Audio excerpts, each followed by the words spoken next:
So, hello everyone, and welcome to another Zoom meeting, another podcast episode.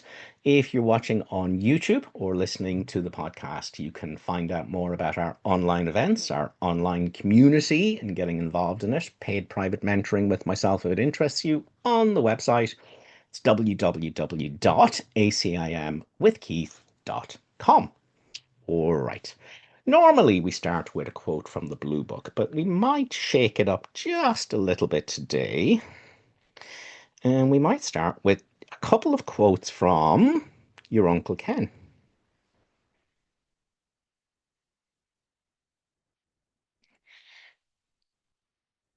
And so I'm going to talk about we're going to hear Ken's quotes.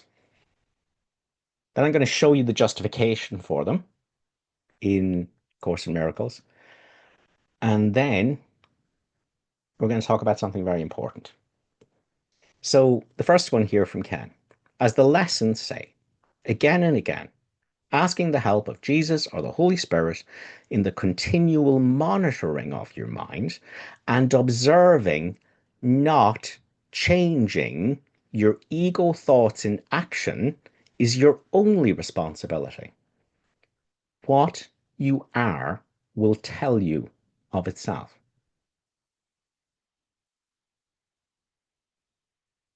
Now, the problem,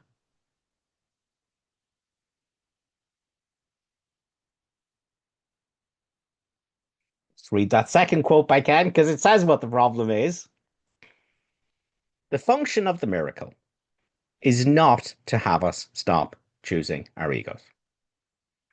It is to have us be aware that we are choosing the ego. Again, I can't emphasize this enough. This is what gets almost all Course in Miracles students way off the mark. They will then believe that they are choosing the Holy Spirit when they are not doing that at all, because they think that choosing the Holy Spirit is the goal of the Course. The goal of the Course is that you choose the miracle, which means that you finally understand what you are choosing. And then you learn to forgive yourself for continually choosing your specialness.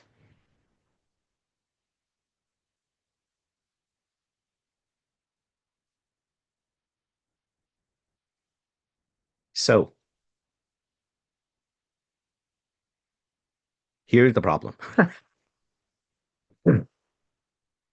Wrong mindedness is identifying as a body mind, as a separate self, as an ego, as a story, meing, right? That's wrong mindedness. Okay. Now, the problem is that when we read A Course in Miracles, the me hears, oh, this is about letting go of the ego and choosing the Holy Spirit. Okay. And the me is saying, oh, I will choose against the ego, and the me, I will choose the Holy Spirit. Now, the big problem with that is that the me is the ego, right? This is where it all goes so badly wrong.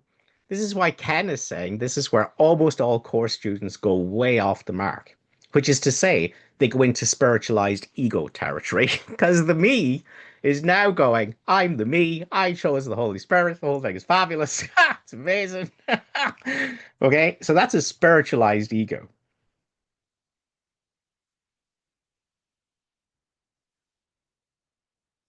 We use the miracle and the holy instant that it can deliver to us to stop identifying as a me.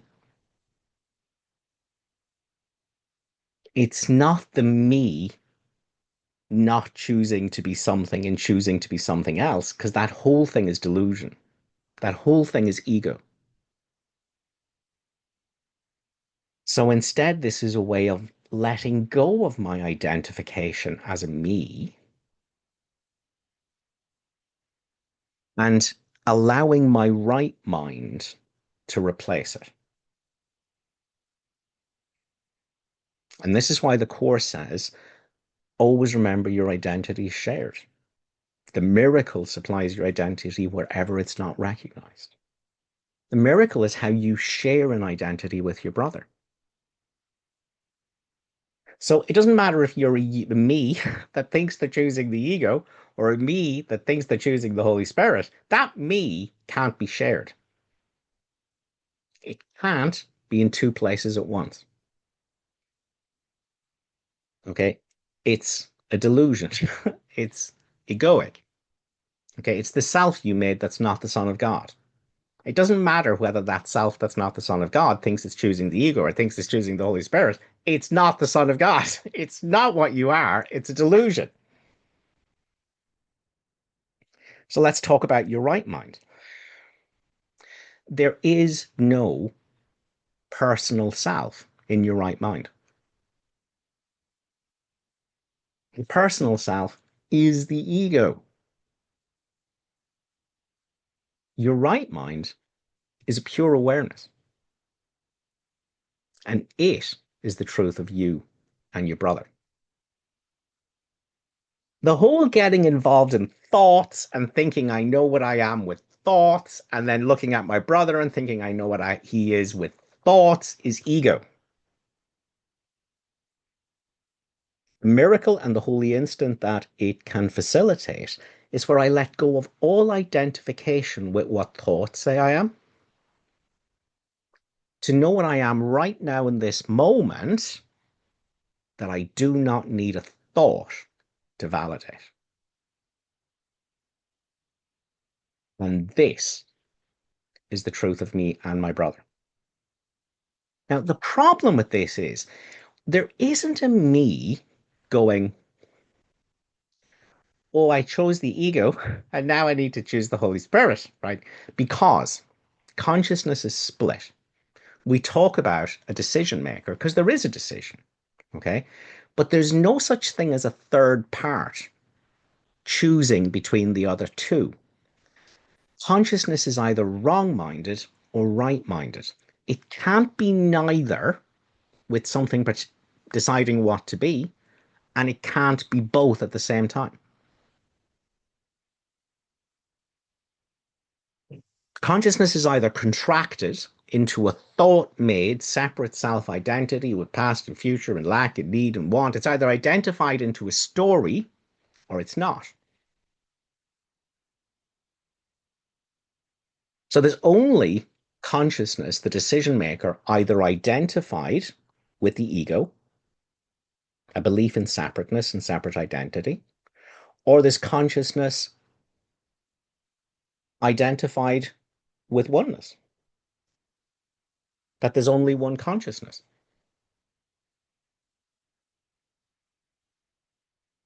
So there isn't a decision maker going, oh, will I identify as a person or will I identify as awareness? There's no one doing that. There is only pure awareness or awareness identified with a big bunch of thoughts and thinking it's a person.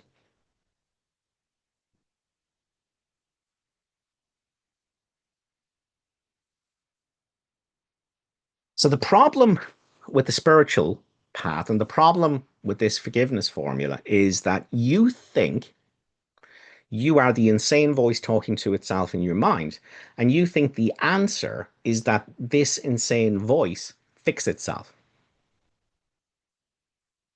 That it's currently one thing, but it needs to be something else. That's delusion.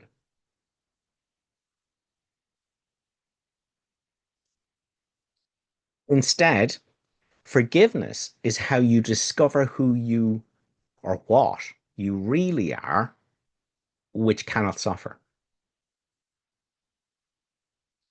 which can never be anything other than what it is. This isn't about the trap is thinking, I need to fix my ego, I need to get my ego to choose to be something else. No, this is about how you see through the illusion of your ego.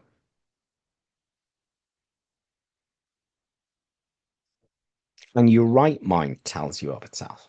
But it has nothing to do with a person.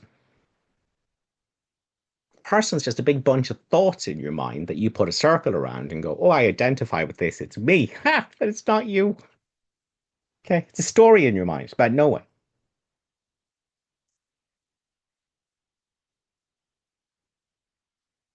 So this is where you fall into the trap of going, oh, I'm choosing the ego, I need to choose the Holy Spirit. Well, that's all ego. And this is where the flypaper is. This is where the trap is. This is why Ken says people think they're choosing the Holy Spirit when they're not doing that at all. They've chosen the ego, and the ego is pretending, seeking, wanting, going, where's the Holy Spirit? But the ego and the Holy Spirit can't communicate with each other.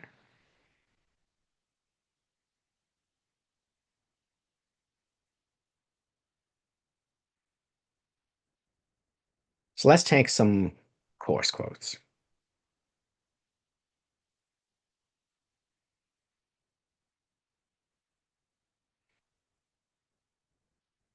Maybe before I do that. So the problem is that you think you're the voice in your head and that the voice in your head needs to fix itself. That's the problem. But actually, this is about realizing the voice in your head is not you.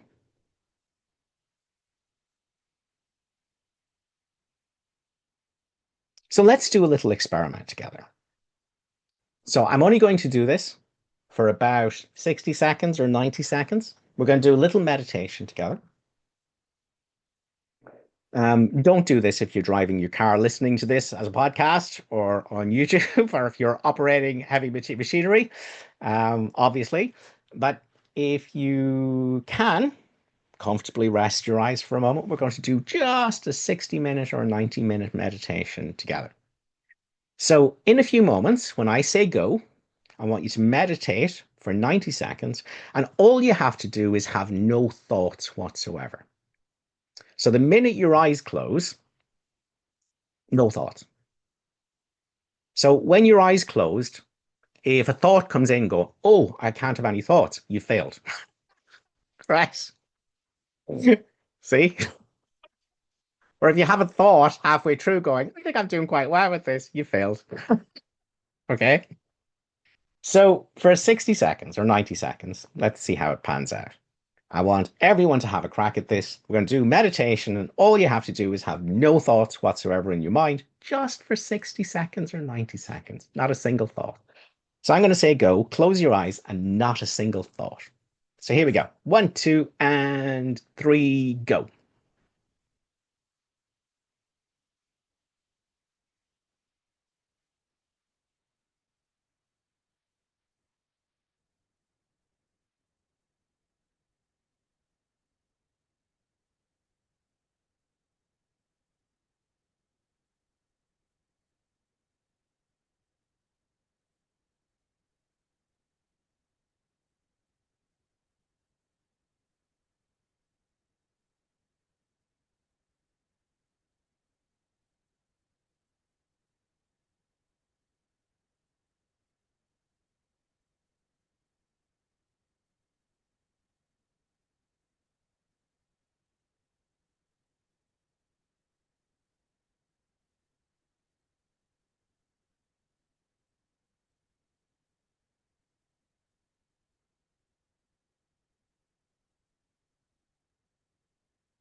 All right. So if you had a single word happen in your mind, that was failure. If you had a single image appear in your mind, that was a thought, that was failure. If your mind went to the instructions, that was a thought, you failed.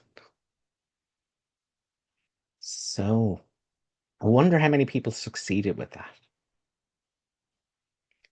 Forgetting the fact that most people in the beginning don't even realize that they're thinking when they're thinking. Wonder how many people think they succeeded with that.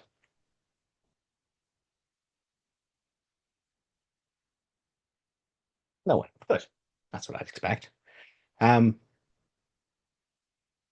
Here's what I want you to understand. You have absolutely no control whatsoever over the thoughts in your mind. Zero. Zilch. None. Nada. You've no control over them. None. No control whatsoever over the thoughts in your mind.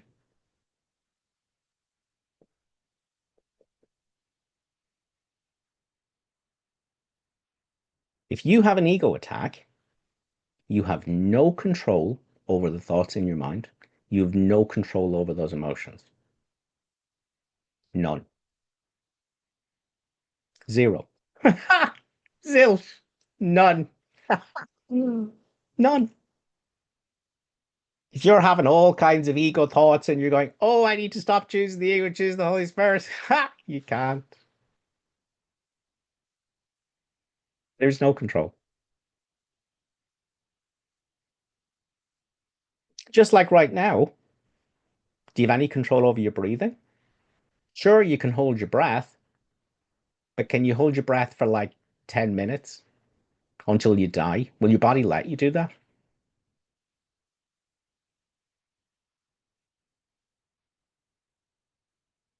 You're not controlling your digestion. You're not controlling your heartbeat.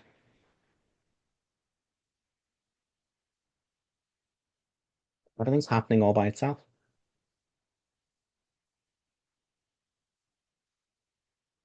So if you think A Course in Miracles is about turning that frantic nightmare in your mind that you call me, the insane voice talking to itself, if you think A Course in Miracles is going to help you to control that, fix it, change it, turn it into something else, it won't. It won't. Even if you meditate right now and you go, but I'm going to put my attention on my breath, that's concentration. It's concentration.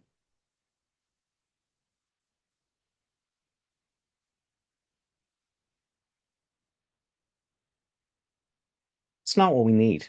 It's not what we want. We want we want a way for you to know who you are in this moment or what you are in this moment.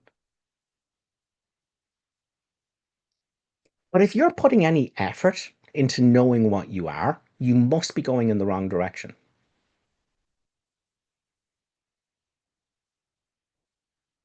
If you already are as God created you in this moment, then how much distance is there to who you are? How much effort should it take for you to know who you are?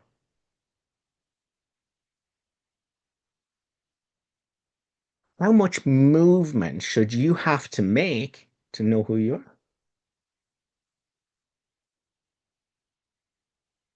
How difficult should it be?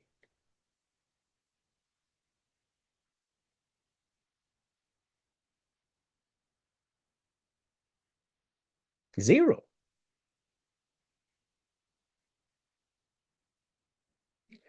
The problem is misidentifying with the thoughts in your mind.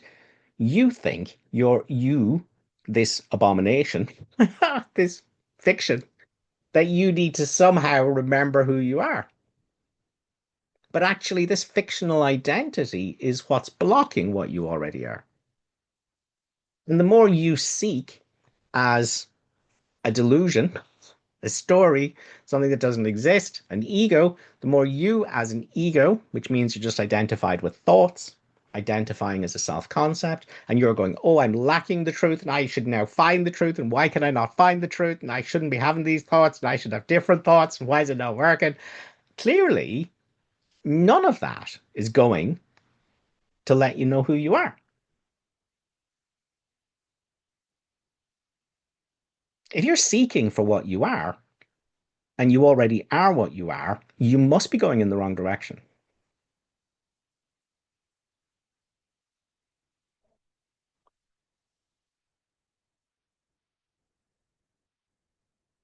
Because you already are what you are.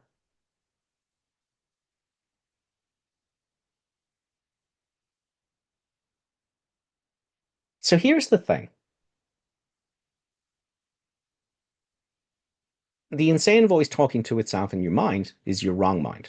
It's not you. Course says it's a wild illusion, frantic and distraught with no reality whatsoever.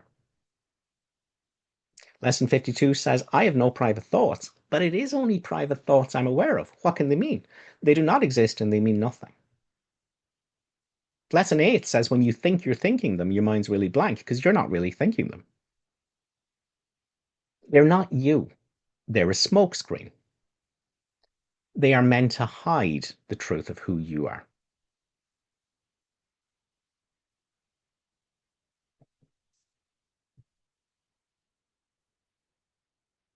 So instead, forgiveness isn't about you stopping your frantic thoughts, isn't about you stopping bad thoughts and turning them into good thoughts.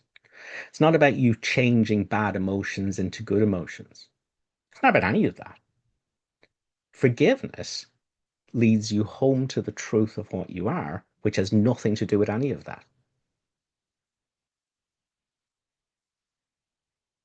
That's what forgiveness is for.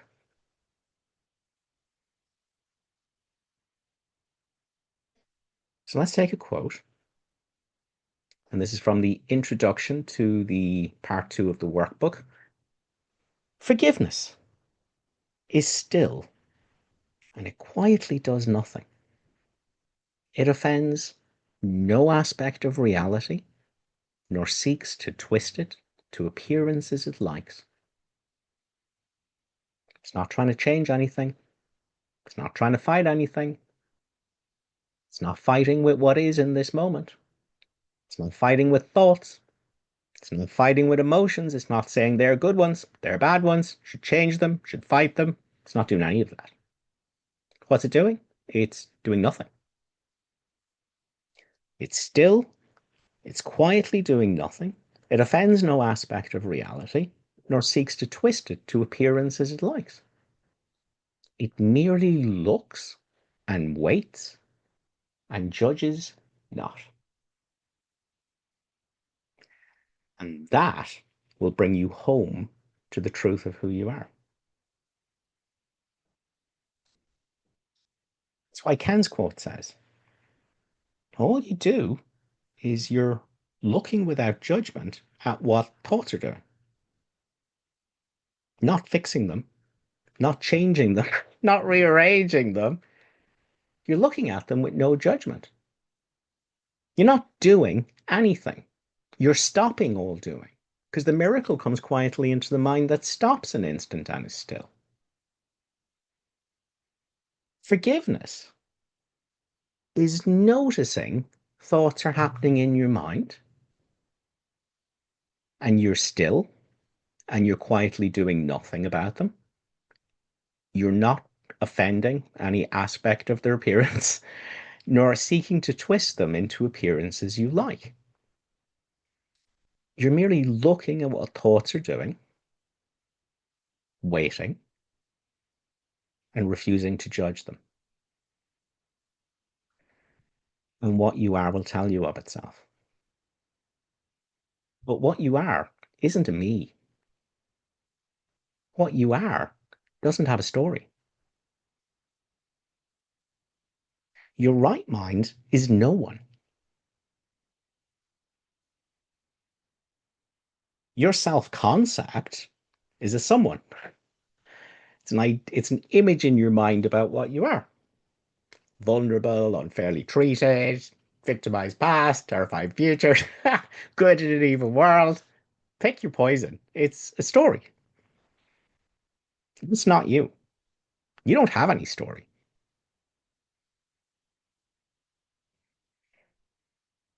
Those are concepts. Okay? The truth of who you are is storyless. And it's outside of concepts. You can only be the right mind. You cannot think about it, or you're back in the wrong mind.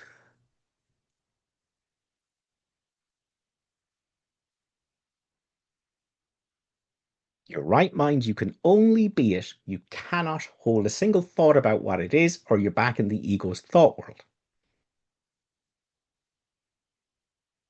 Now, the portal out of the illusion of separate identity is witnessing everything the wrong mind is doing and doing nothing about it.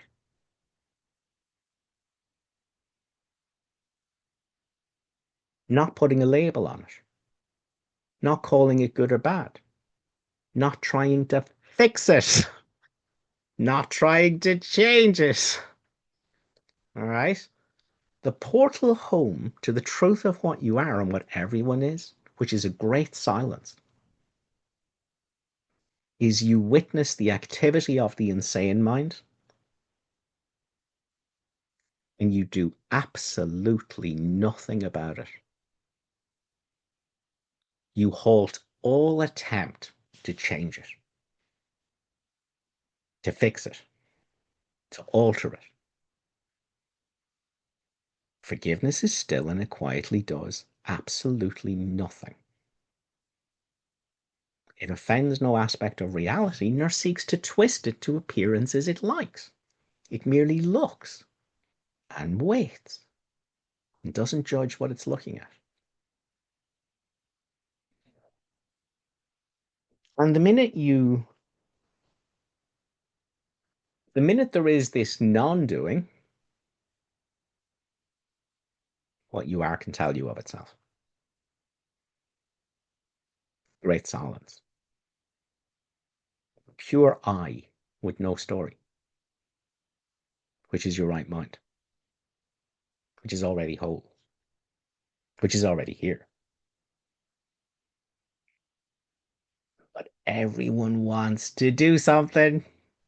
Everyone wants to go, oh, I'm with the Holy Spirit. It's fabulous. But they still think they're an individual. They still think their imaginary self is real. And so, as Ken says, they think they're choosing the Holy Spirit, and they're not doing that at all. When you choose the Holy Spirit, you become the Holy Spirit.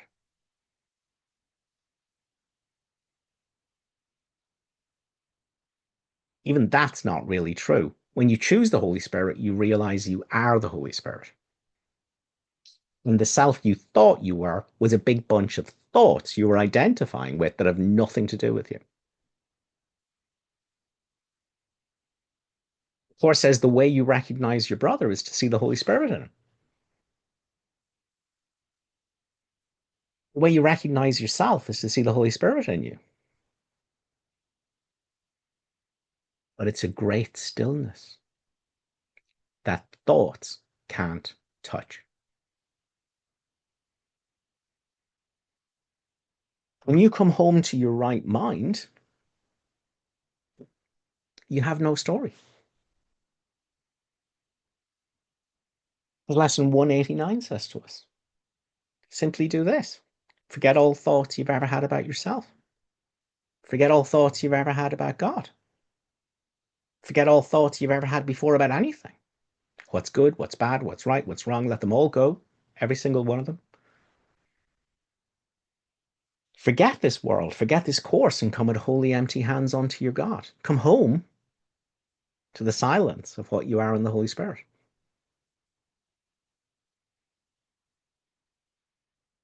There's no me choosing the silence. The me is an illusion.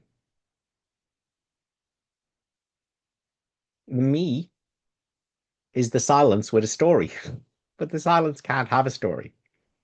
It's a bunch of thoughts. It's nothing.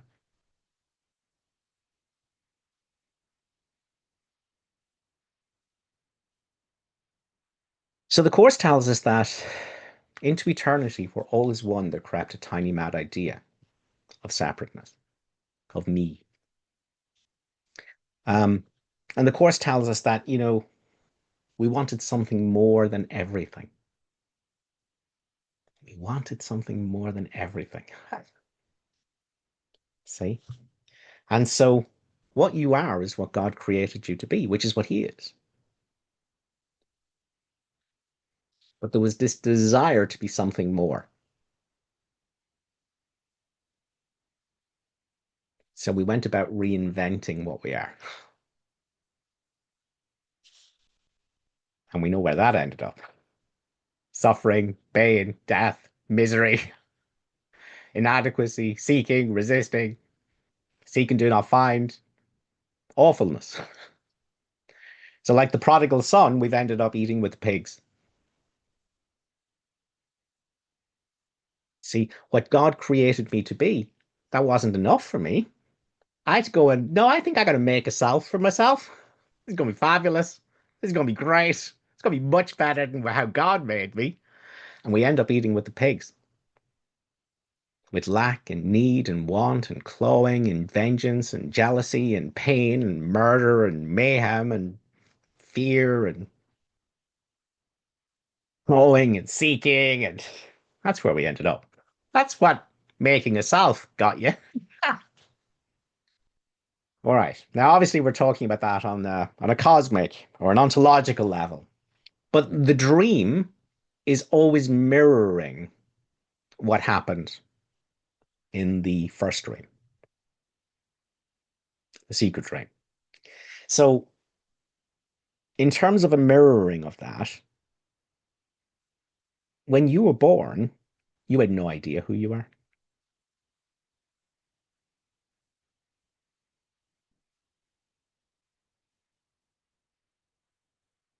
There was nothing to know. You had no idea who you were. There was no sense of identity.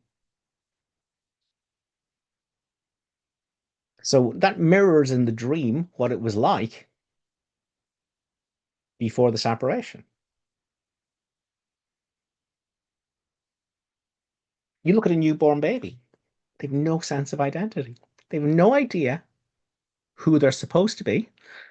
They have no idea what their identity is, and they have zero interest in knowing. They're just present. All that's there in the baby is a pure I. That's all.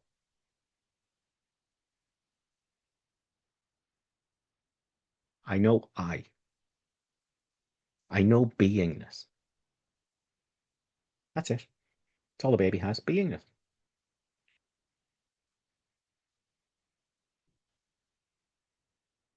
That's why we are so drawn to babies, the innocence that's there. Just an I, no story. Just pure presence. But then in the dream, the baby notices it's surrounded by people who seem to know something about what they are. They seem to have thoughts about what they are. They seem to value thoughts a great deal. See, and they have these like they're making these identities for themselves. They're saying things like you and me and you're Johnny and I'm Daddy. See? Baby's like, oh my God. Maybe there's something wrong with not knowing what I am. Maybe I need an identity. Maybe I need a self-concept, like mommy and daddy. Seems like that's the thing I got to do. Got to get me a self-concept. I got to change this situation because this situation where I don't know what I am, clearly that's not good enough. I now need to decide, find out what I am. I'm going to need to dress myself in a whole load of thoughts about who I am. So the baby gets a self-concept and the suffering begins. And the seeking and the wanting and the needing and the resisting grows out of this concept of who I am. This thinking I know what I am. I know it's awful. I know it's lacking. I know it's needing. I know I'm going to have to seek a lot of stuff to make it viable. I'm going to have to fight with a lot of things. Okay. But surely at some stage the pain will stop. Surely at some stage there'll be a sense of enough. Surely at some stage the sense of inadequacy is going to go away. But it doesn't.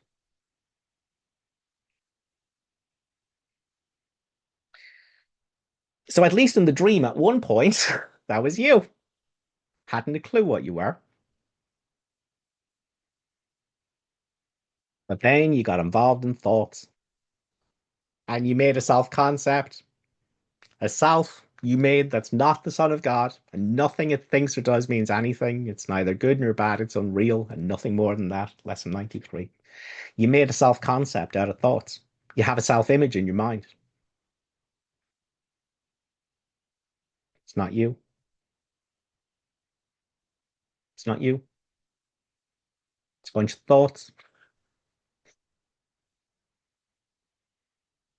You don't know who you are. You can't know who you are with thoughts. If you try to use thoughts to know what you are, all they will build is an imaginary concept of a self.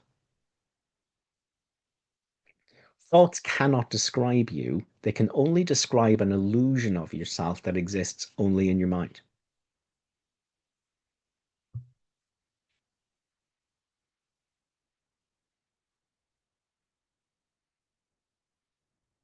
Hoare says the concept of the self has always been the great preoccupation of the world, and everyone thinks that he must find the answer to the riddle of himself. Salvation can be seen as nothing more than the escape from concepts. Nothing more than the escape from concepts.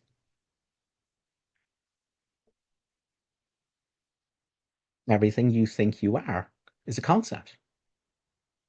It's a bunch of thoughts in your mind. What's saying that's got nothing to do with what you are? You're the Son of God. Right now, in this moment. But look what you did. You've built an identity for yourself out of thoughts that's lacking and needing and wanting and hard done by and terrified of the future and good in an evil world and trying to get by. Concepts. None of those are you. You don't know who you are. You can't know who you are.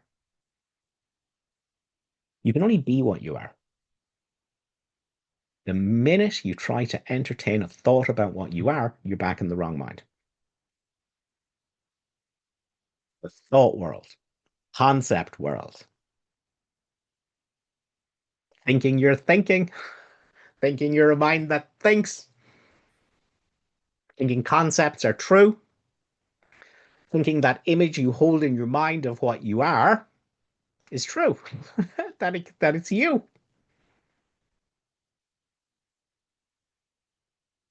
Here says it doesn't matter how much you visualize something in your mind, how beautifully, impeccably, perfectly you visualize a thought.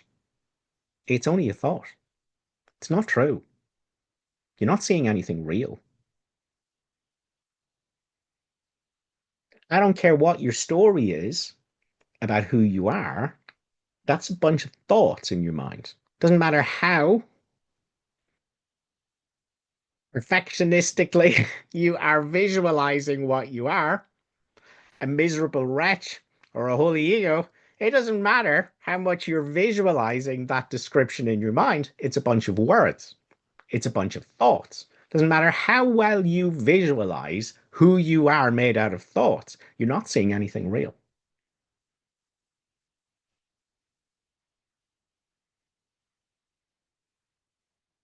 It's a wild illusion, frantic and distraught, with no reality whatsoever. It's not you.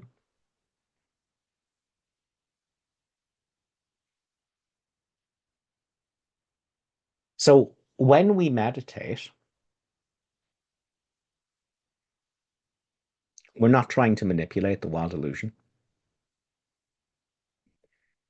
We're not trying to make the wild illusion less illusiony. We're trying to not try to make the wild illusion more holy or more silent.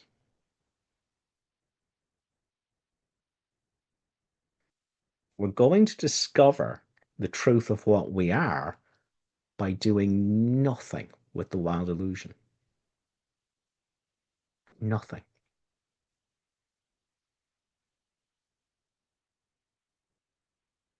So, in a few moments, I'm going to have you close your eyes again. And I want you to contrast this little meditation with what we done earlier on. Close your eyes and thoughts come. And you have no control over them whatsoever. None. There they are, talking to themselves, fighting with each other, throwing up pictures, having conversations. You've no control over them. None. You have no control over those thoughts whatsoever.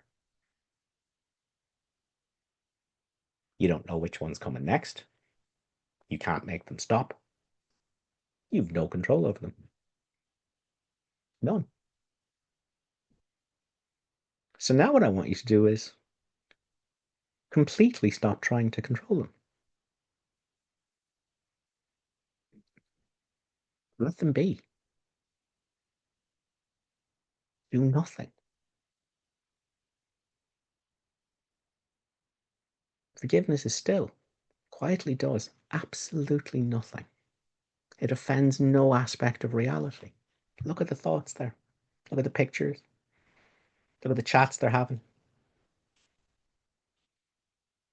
Forgiveness isn't trying to change any of that.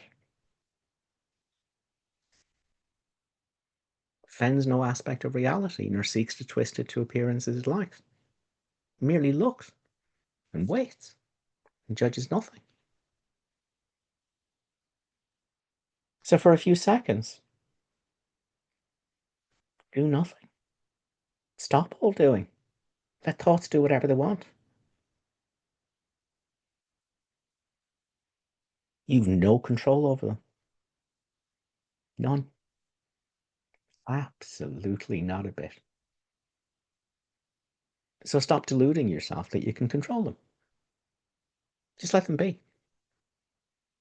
There's nothing to do. Nothing you should be doing that you're not doing. Feel the relief of that. There's those thoughts popping around the place. You can do nothing about them, which is great news because it means there's not something you should be doing that you're not doing. Just let them do whatever they want. Feel the relief of that.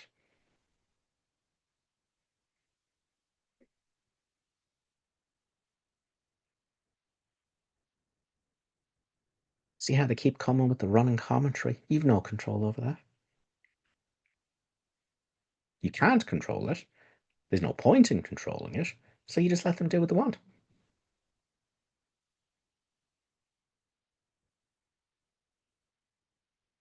Just let go. Whatever's happening is fine. You can't control it. So why would you try? Why would you judge it? There's nothing to do. It's just what's happening.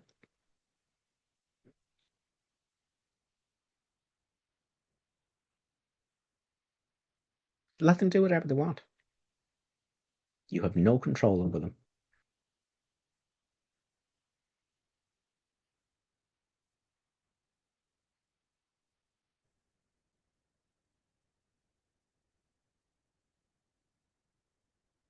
So, would anyone like to comment on their experience? Stick your hand up if you would.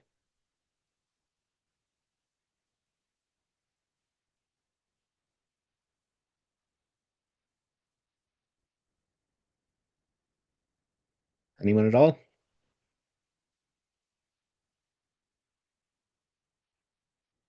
Super. So, Tanya, my lovely assistant Linda, will give you an invite to take yourself off mute. Thanks so much. Uh, I really loved where you're leading us, and the thought or the impression that just flashed was, oh my God, you mean I really don't have to do anything with this, whatever the latest thought is. And I could see how that could be possible. And it was a wonderful feeling. So thank you for that. Yeah. What do you think the feeling, if you were to put a name on the feeling? Of how I felt in response to that. Hmm. I guess relief, maybe. Yeah, yeah, it's a big one. Massive relief. and then some real hope, and Hmm. So hope is kind of like leaving the present moment in the hope that yeah. the future will save us. But when you actually, instead of fighting your thoughts and trying to manipulate the thoughts and thinking they're you and so you have to fix them, when you go, oh, I've no control over them, did you feel the peace? Oh yeah, yeah.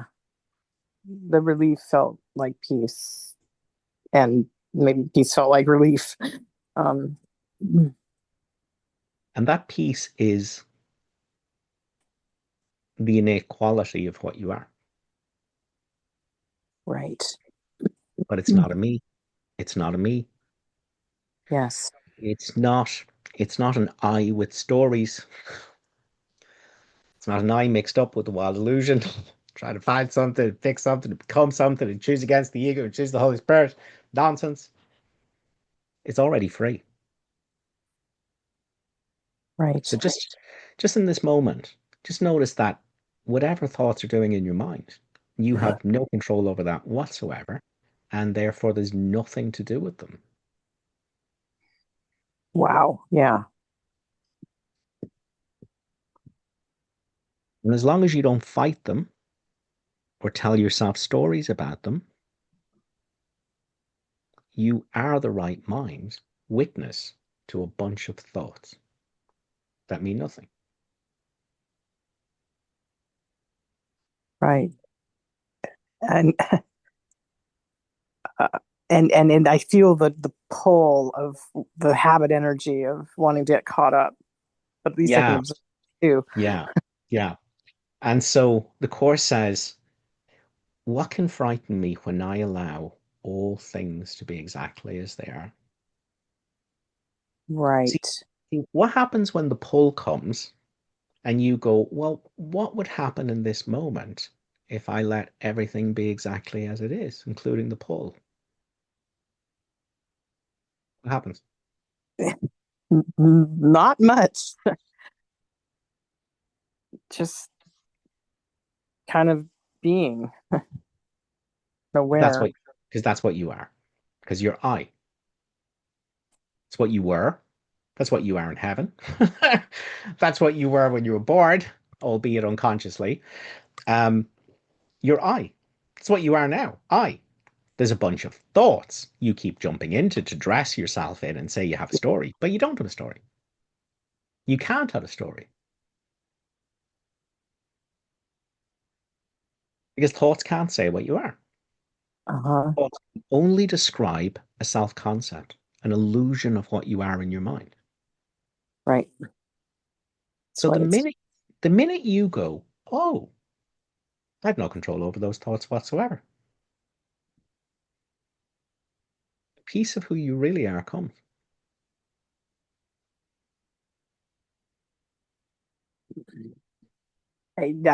yes. Storylessness comes. Now, the mind will come in and try to label it, tell Yeah. stories about it. See, and Right. that veils it from you. But the minute you're going, but these are just thoughts. What would happen in this moment if I just let them be exactly as they are? Storylessness is here. Thoughts will try to attack it, but you just recognize, oh, they're just thoughts too. Right. Yeah. The first place I go is wait, I got stuff I got to do today. I can't just be, you know. Yeah, That and that's just thoughts.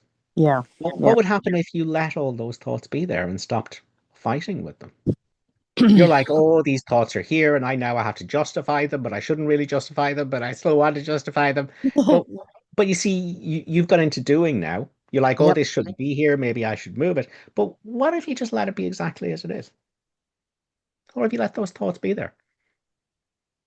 Right. I don't know. And that's kind of what I think where I want to be. So, Not thinking I but know. but but right now, what would happen if you just let all the thoughts be? Yeah. I feel like What's this here? observe, yeah, What's here? What's here? the some kind of presence and where that's about it. Yes, yes. Now, obviously, you have to use words to communicate something Right. to me. But the Yes. important thing is that when you just go, oh, I don't have to do anything with this. See, there's thoughts coming up about, oh, I have things to do, and you make the mistake and go, oh, I should do something about this. I should feel guilty Yeah. about it, but I should Yeah. justify it, but I shouldn't have it here. And I need Right. to fix it Yes. around. See, so you went back into the struggle. Yes. You went back into doing. And but you see, in this very moment, and even though you have to use words to describe it to me, you can't use words to describe it in your own mind. That's right. What would happen in this moment if all those thoughts are fine? Ooh. That sounds really good. Well, that's a thought. But Yeah. in this moment, don't Yes. ask thoughts. Don't ask thoughts. Ask your direct experience, which means outside of thoughts, which means you're ignoring what thoughts are saying. You want to know what's actually here. And in this moment, what if all the thoughts in your mind are absolutely fine and there's nothing to do? That you've no control over them and you don't have to. Uh-huh. Now, in this moment, what if you allowed them all to be exactly as they are? What's here? What's actually here? Not what his thought saying is here. What's actually here? Yeah, just that presence, awareness, Are you conscious. separate? Are you separate from that? No. Is there a you in that, or is there just that? Yeah, just that. Just that. See, there is no you to choose this. This is who you are. This is I without a story. And that's your holy instant. Is this I is the truth of everyone. Right.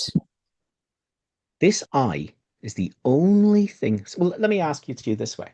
In this present moment, what is the only thing you can absolutely categorically say is true without thinking?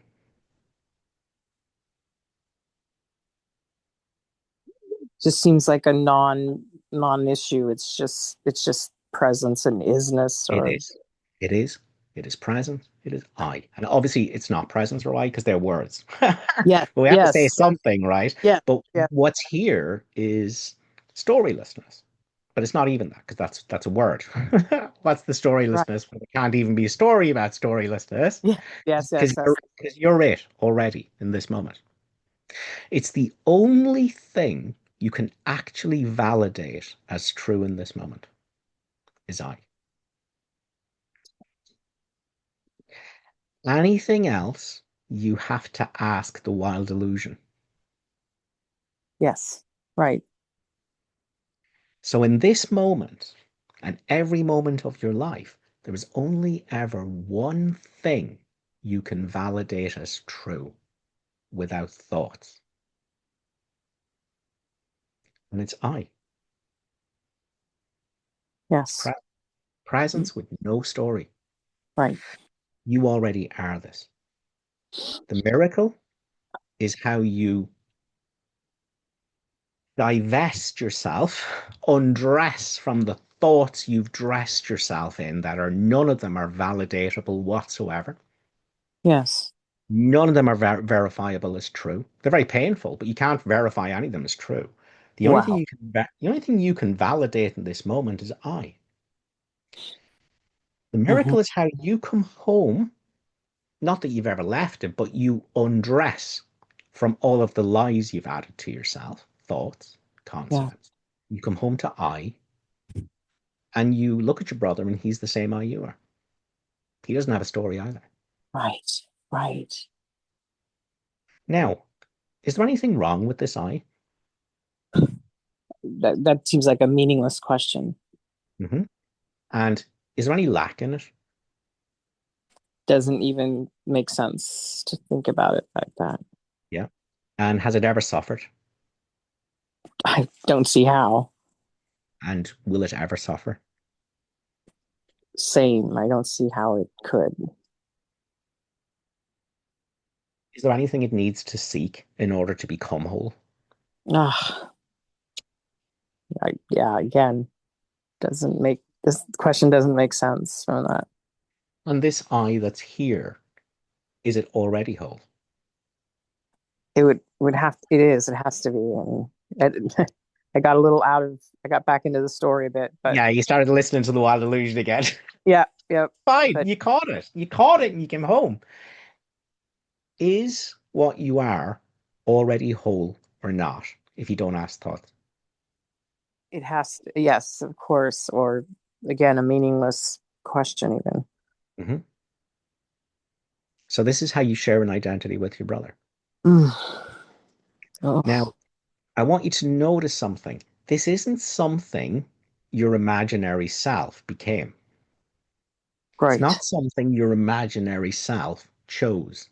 right. All you did was you went, okay, there's a bunch of thoughts.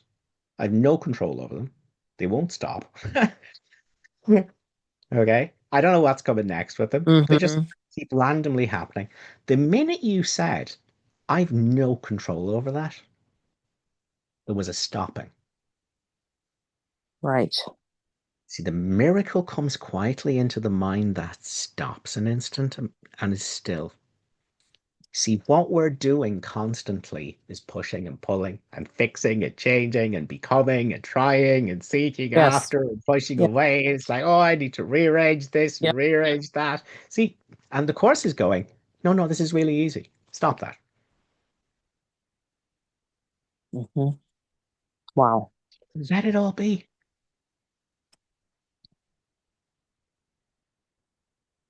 It's so simple. Let it all be. You've no control over it. Just let it be what it is. Uh-huh. And the minute you recognize, I have no control over any of this, the mad thoughts, the feelings, the sensations, I have no control over any of that. Mm. Oh my God, there's a spiritual sigh. Yes. It's like, oh my God, I really don't have to do something. And in Yeah. that moment, there's a space. Yes. Not really a space, because space is a word, but Hmm. we have to say something. There's a Hmm. space here. There's a presence here. There's a silence here. Something untouchable is here. Yes. So, of course, a miracle says, in my defenselessness, my safety lies. Ooh. Yeah. That's making a lot more sense now. Good, because safety comes to tell me of itself. Storylessness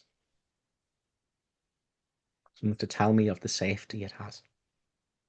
Right. So I don't have to be defensive of my thoughts. I don't have to be defensive of the emotions, the guilt and the hatred and the murderousness. I don't have to defend any of that. Right. Right.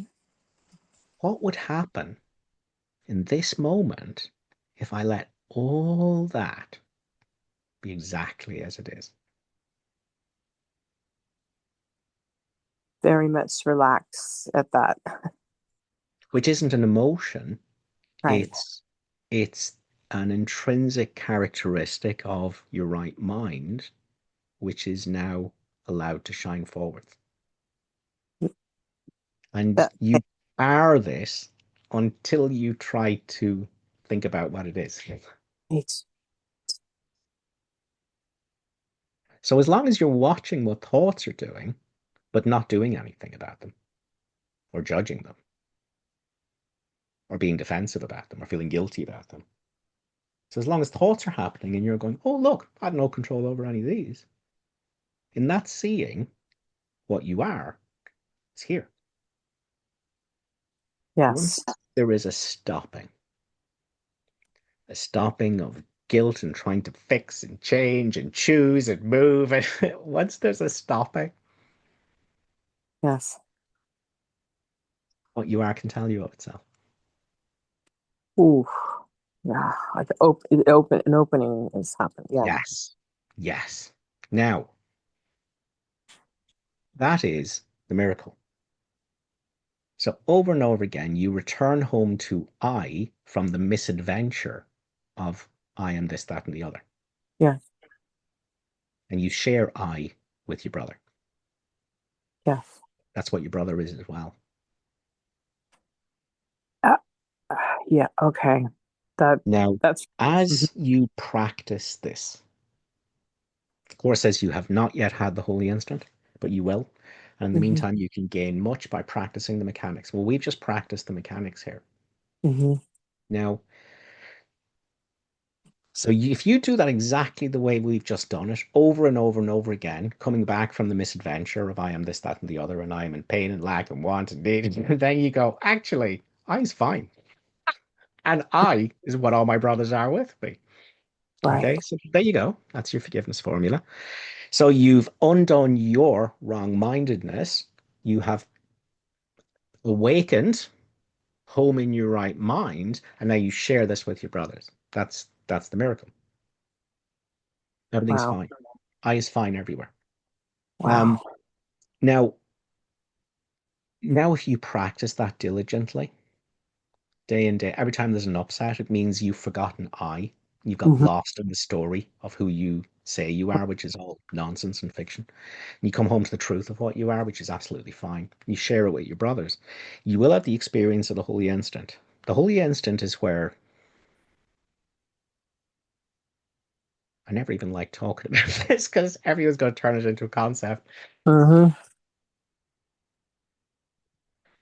The holy instant is that you are the holy instant that's appearing as everything. Mhm. And there's no self apart. Mm. Wow. Yeah. And everything becomes luminous. It doesn't become luminous, it reveals itself as luminous. Mhm. And vaporous and almost like dreamlike. Yes.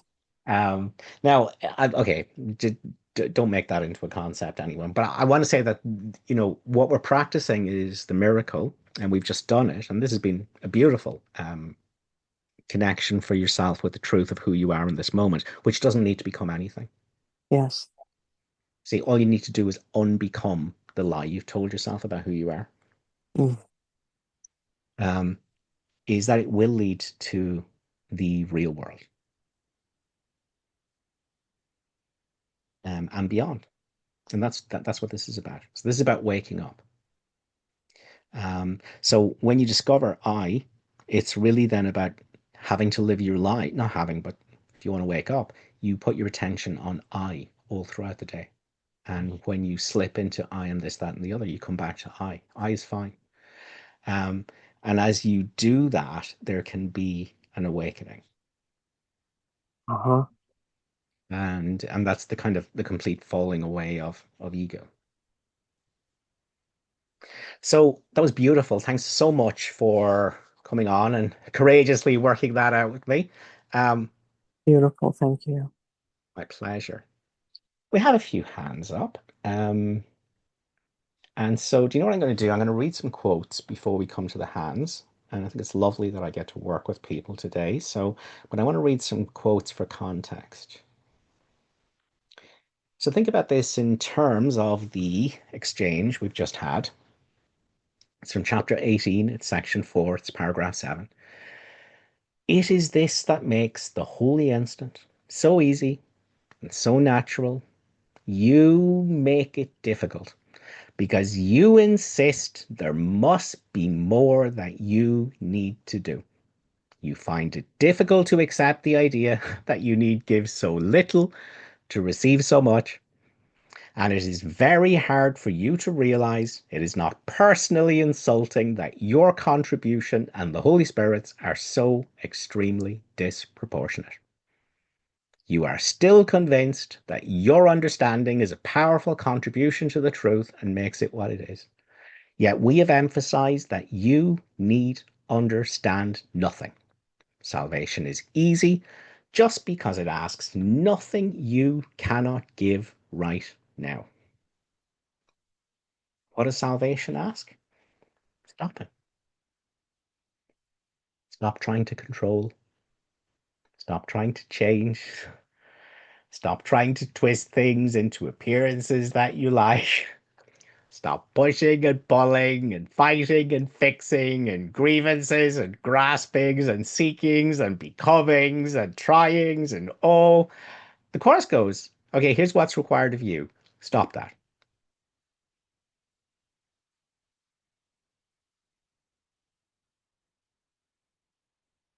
What you are will tell you of itself.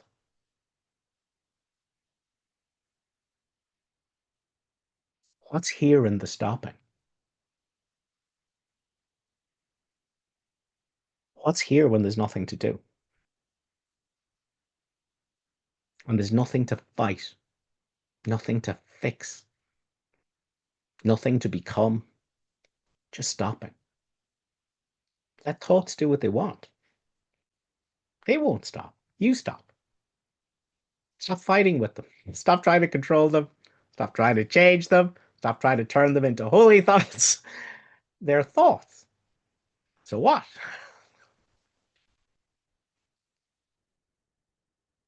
What would happen in this moment if you let it all be exactly as it is?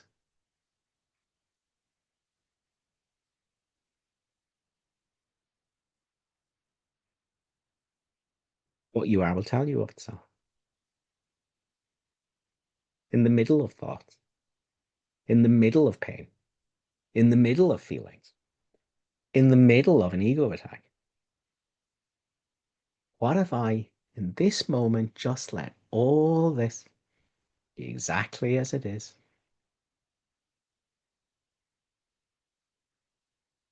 What you are will tell you of itself, non-verbally. Non-verbally. If it's verbal, it's a thought. It's nonsense. It's fiction.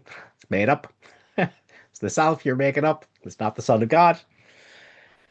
But what if you let all experience be exactly as it is in this moment?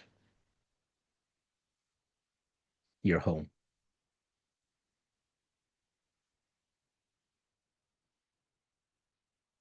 In the quote.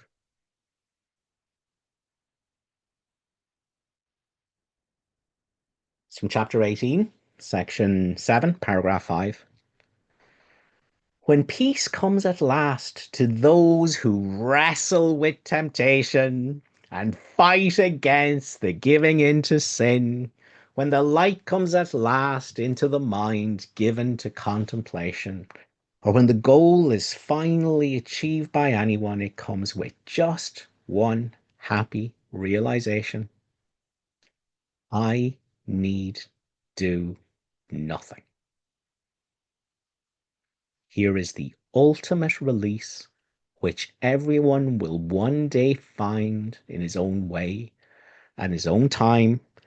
You do not need this time. What if right now in this moment, you need do nothing with thoughts, nothing with feelings, nothing with sensations, nothing with resistance? What would happen in this moment if you let all experience be exactly as it is? What if you stopped all doing?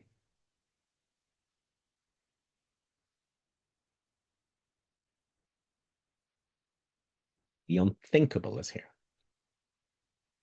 The unspeakable is here. It is the Holy Spirit. It was here all along.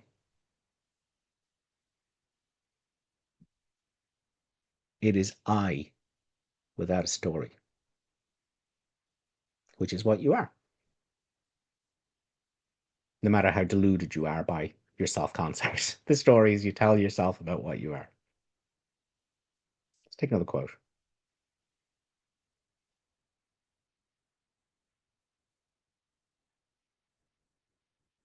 So this is chapter 31, section 1. It's paragraph 12. Let us be still an instant and forget all things we have ever learned, all thoughts we had, and every preconception that we hold of what things mean and what their purpose is. Let us remember not our own ideas of what the world is for. We do not know. Let every image held of everyone be loosened from our mind and swept away. Be innocent of judgment, unaware of any thoughts of good or of evil that have ever crossed your mind of anyone. Now do you know him not, but you are free to learn of him, yourself and your brother, because it's not two, and learn of him in you. Now is he born again to you? You're born again to him. Without the past, which is always thoughts, that sentenced him to die, and you with him. Now is he free to live, as you are free. Because an ancient learning passed away and left a place for truth to be reborn. And that truth is I. It's coming with wholly empty hands home to God from the misadventure of telling yourself stories about what you are.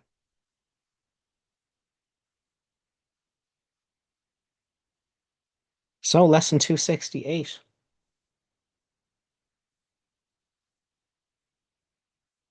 In love I was created, and in love I will remain forever. What can frighten me when I let all things be exactly as they are? Let not our sight be blasphemous today, nor let our ears attend to lying tongues. Only reality is free of pain. Only reality is free of loss. Only reality is wholly safe. And it is only this we seek today. I.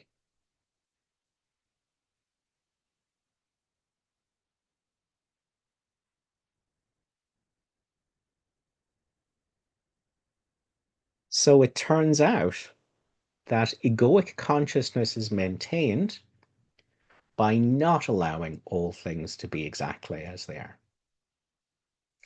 by seeking and becoming and wanting and fixing and changing and choosing against and choosing for and fixing and wanting and seeking. And so that's what maintains egoic consciousness,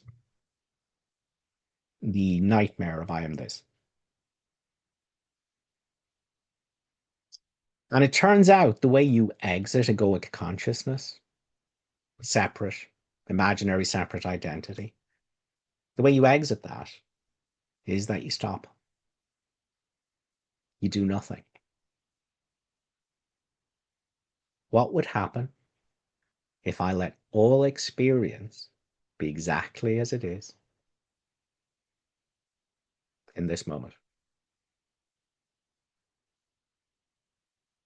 Something comes to tell you of itself, which has nothing to do with a person.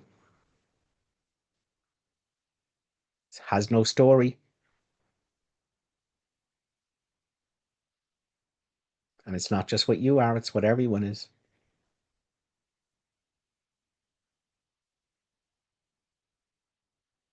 Can there be fear here in the allowing, in the I? What can frighten me when I allow all things to be exactly as they are? What can frighten me when I do nothing? What can frighten me when I'm still and quietly do nothing? When I offend no aspect of reality nor seek to twist it to appearances I like? What can frighten me when I merely look and wait and judge nothing?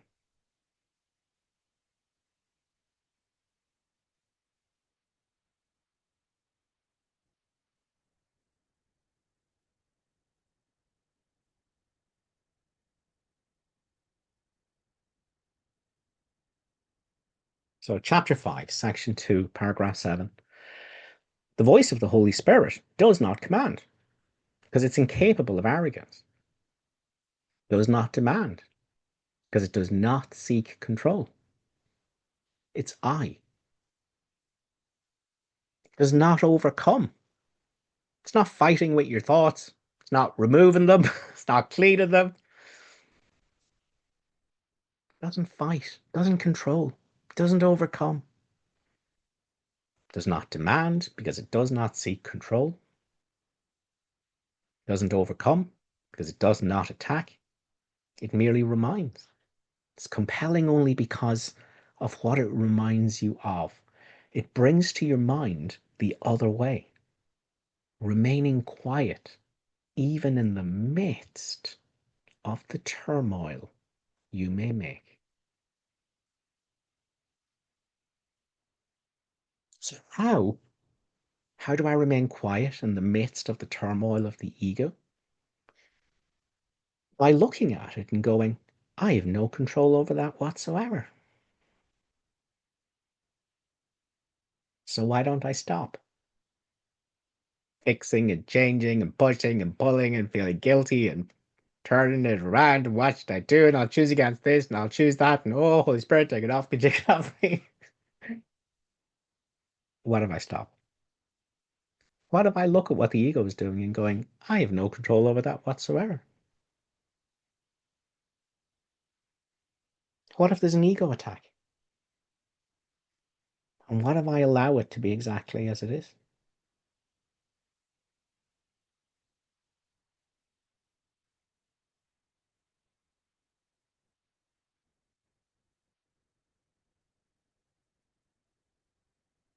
Quiet in the midst of the turmoil is the absence of judgment and doing. No doing, no judgment, nothing resisted. And when resistance comes, I just have to not resist it. That's all. In the non-doing, in the stopping, in the heaving of the spiritual sigh of relief that there's nothing I need to do, peace comes. I let the light of heaven into my mind. It's called I. It's my right mind. It's the Holy Spirit. But the ego is legion. All the imaginary stories of individual people with individual bodies, the ego is legion. All the self-concepts, that's legion. Behind every one is I. The ego is legion, the Holy Spirit's one. That's how the miracle allows you to share an identity with your brother. What takes you out of egoic consciousness is allowing all things to be exactly as they are. The end of the fight, the end of the seeking, the end of the doing, and what you are will tell you of itself. It's I. And it's shining as the truth of everything and everyone. All right, so Linda, would you send Kat an invite to take herself off mute? I can't. Hello. Kat? Here, let me show my face. There you are. Here I am. I in person. Hi. Such as it is. It was an interesting experience. The two meditations. Let me say that it's not been that long that I haven't had the realization that I don't need to control thought. And what a beautiful realization that is. But when we did the meditation, the first time in trying to like focus and restrict thought, first of all, it was like hard. Yeah. Impossible. Yeah. Impossible. Yeah. But then the thoughts, when they pop through, they seemed different. They were like muted or repressed or something. Uh, and in the second time we did the meditation, and then I just allowed them, there was no feeling of stress of having to do anything, and it felt so free Yeah. and But and again, what's but really very important, aware Kat, though, very aware of yes, the what's thought. really important, what I just want to pick you up on something there. When you says, it's really free, it was really, you are freedom. Mm-hmm. You don't have freedom. You don't have to find freedom. You are freedom itself. Yes, So, so what's coming when we allow all things to be exactly as they are is the freedom that you always are, is revealing itself. It's your right mind. It's the light of the world. So it's not an emotion. It's not something that comes and goes. It's here all the time. It's just hidden under the doing and the fixing and the fighting and the seeking and the resisting and the special love and the special hate and the grasping and the grievances. In behind that is freedom itself. It's never absent. It's always here and it's everywhere. And it you are. seemed it seemed like that freedom that I always am Yeah. became hidden by the focus of trying to control thought. Yep. Absolutely. And it will become hidden by the focus of trying to control an ego attack. Mm. And it will become hidden by the effort of trying to be a holy ego. You see? But it's revealed the minute there's a stopping. The minute the ego is allowed to be exactly what it is. The minute I become still of doing, resisting, fixing, fighting, judging, the minute I become still in the midst of what the ego is doing, everything starts getting pulled into the silence. Um, and so what's beautiful is that in the beginning, as the minute you go, oh, I have no control over these thoughts whatsoever, there's a slowing, there's a diminishment, there's a reduction in sticking power to the thoughts. There's a sense of freedom that makes itself known. But what I want you to know is that as you practice this, the minute there is this letting go, this surrender, um, it can get to the place where everything is utterly consumed by silence. So this is a practice which will give you immediate results. If there's not immediate results, you're still trying to do something. You're still fixing it yourself. You do nothing. The Holy Spirit does everything. The Holy Spirit is the I that comes, the peace, the freedom that reveals itself as the Holy Spirit. It does everything. All you have to do is nothing. All you have to do is stop what you're doing, which is fighting and fixing and choosing and trying to be a holy ego. All you have to do is stop all that. And something unthinkable, unspeakable, and yet more real than anything else you've ever thought of as real comes to tell you of itself. So this is the practice. Anything else? Any other observations, Kat? Just beautiful. Thank you so much for Oh, your thank clarity. you for contributing. Brilliant. So in a moment, Linda will get you to send a request to Chrissy to unmute herself. So I just want to say at this point that the end of the control thought has over you comes with the end of your trying to control thought. The end of suffering comes with an end to attempts to end suffering.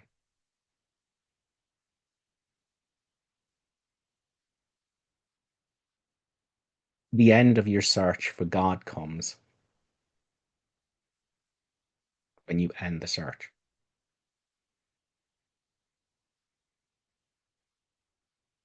Everything is revealed in the silence. And it is always here. It is inseparable from the truth of who you are. It is the present moment. You're not in the present moment. You are the present moment. There is no you that leaves the present moment and comes back to the present moment. Those are stories. It's a self-concept. It's an activity of thoughts in your mind, which has nothing to do with you. And you can free yourself from the matrix. You can free yourself from the ego's thought world, concept world, if you do nothing. If there is a stopping. If there is a becoming silent in the midst of the turmoil, the silence will bring you home. But everyone is trying to do something. Everyone's thinking there must be more I need to do. So let's take that quote again.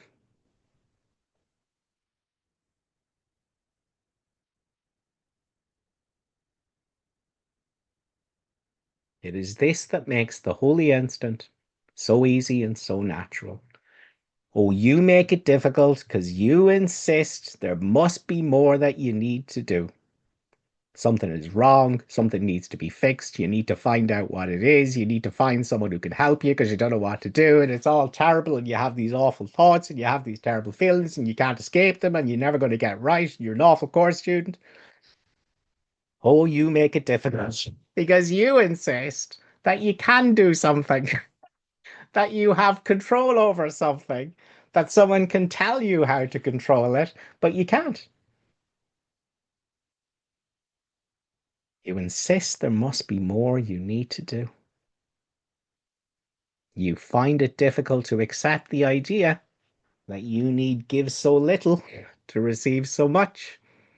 And it is very hard for you to realize it is not personally insulting that your contribution and the Holy Spirit's are so extremely disproportionate. You are still convinced that your understanding is a powerful contribution to the truth. You need to understand it. You need to do it right. You did it wrong in the past. You have to make sure you don't do it wrong in the future. You're busy doing.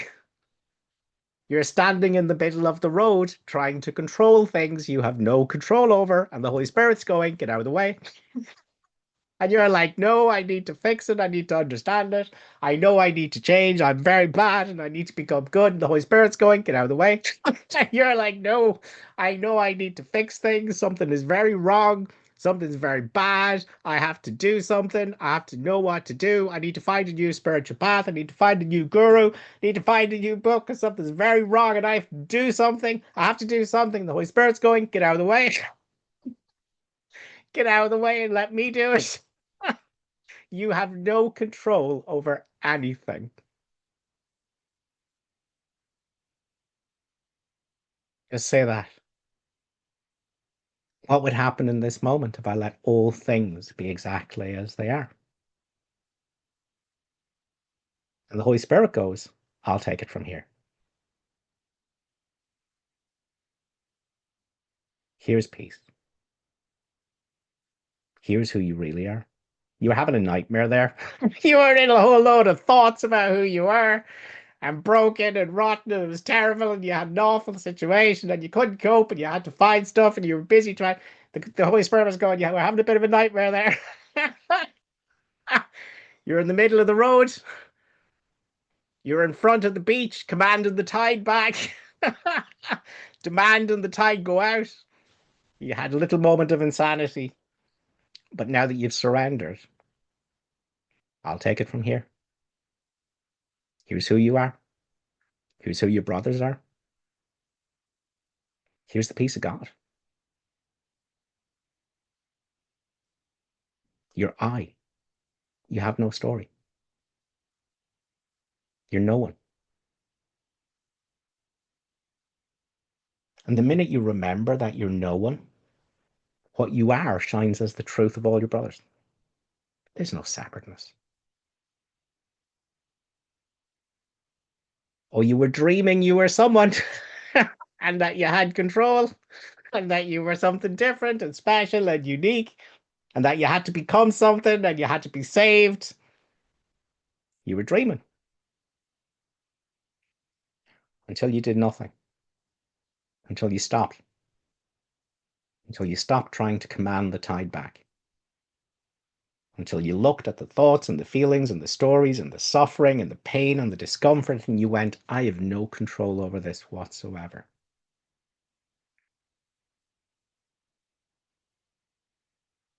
Why don't I stop an instant and be still? Why don't I let all things be exactly as they are?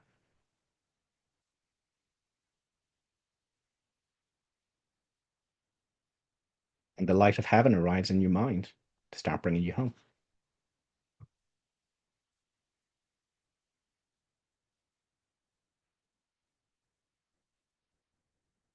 So, Linda, would you give Chrissy an invitation to take herself off mute? I'll close my curtains just so I don't melt in the sun.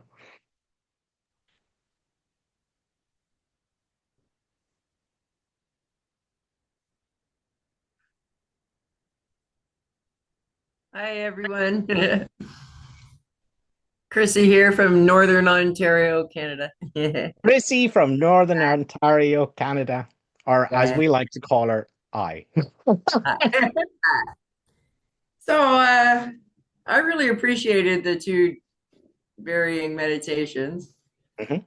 Um, I kind of intellectually, I don't even, I find myself being acutely aware of how I speak, constantly correcting myself now. But in any case, I intellectually, for lack of a better words, know that I have no control over, my thinking. So the first one, I was just basically, my imaginary self was just acknowledging the sounds I was hearing, like birds chirping and stuff like that. So it was very basic. And in the second meditation, I experienced some really good relief. Yeah, Like, and to me, it felt more like relief is like halfway to peace. That's how I can I agree explain with it. that. I agree with Halfway, that. it's not Yeah, either or, it's just halfway there, right? So yeah, I kind of experienced that. It was kind of weird. yeah. But like this has been quite a wonky dream. And my imaginary self has been experiencing what appears to be some type of life review. And I say that quite seriously, but knowing that, I can just witness it. And I can, and I'm going to tell you how I've kind of got to that state is at first when I was just trying to let things happen, like thoughts just be, because that's really all that can happen, right? Now, I just want to say something to you, Chrissy, on this, right? The Mhm. reason that you're allowing thoughts to happen, you're witnessing the mind, isn't to Yeah. fix the mind. No. It's to learn who you are. So this whole looking at thoughts exactly as they are, this isn't to end thoughts. This isn't to fix thoughts. This isn't to end suffering. This is to discover who you are. It just so happens that who you are automatically fixes everything, but that's a side effect. So it's very important to understand the Holy Spirit doesn't oppose, doesn't attack, doesn't change, doesn't do anything. He teaches acceptance, not to like fix anything, but in acceptance, you discover what you already are. You know, forgiveness is not a doing, it's an end of doing. It's an end of judging and fixing and pulling and doing and changing. See, it's an end. So forgiveness is not a doing. Forgiveness is a stopping of what you've been doing all your life, which has kept you miserable and in pain and misidentified. It's a stopping. And then it reveals what you are that can not judge. So forgiveness is the means to remember what I am. And the portal to what I am that's not broken has never been broken. The portal to that is to witness the wrong mind without trying to fix it, without a judgment or a label on it, without pushing or pulling on it, without going, oh, I have to just grin and bear these emotions and I have to change these thoughts. And the course is going, will you just stop? You just stop. Will you just let all things be exactly as they are and let what you are come to tell you of itself? I remember when I first started trying like doing this, a lot of pain arose, Yeah, I a will. lot of emotional, I mean, agony. Beautiful, beautiful. That's the process. And at first I would ask, God, just take this away, Yeah, But we then don't want to do that. it changed. It's more like just change the way I'm seeing this. Like, Well, just when we like say, I just brought it with like, there's nothing I can do.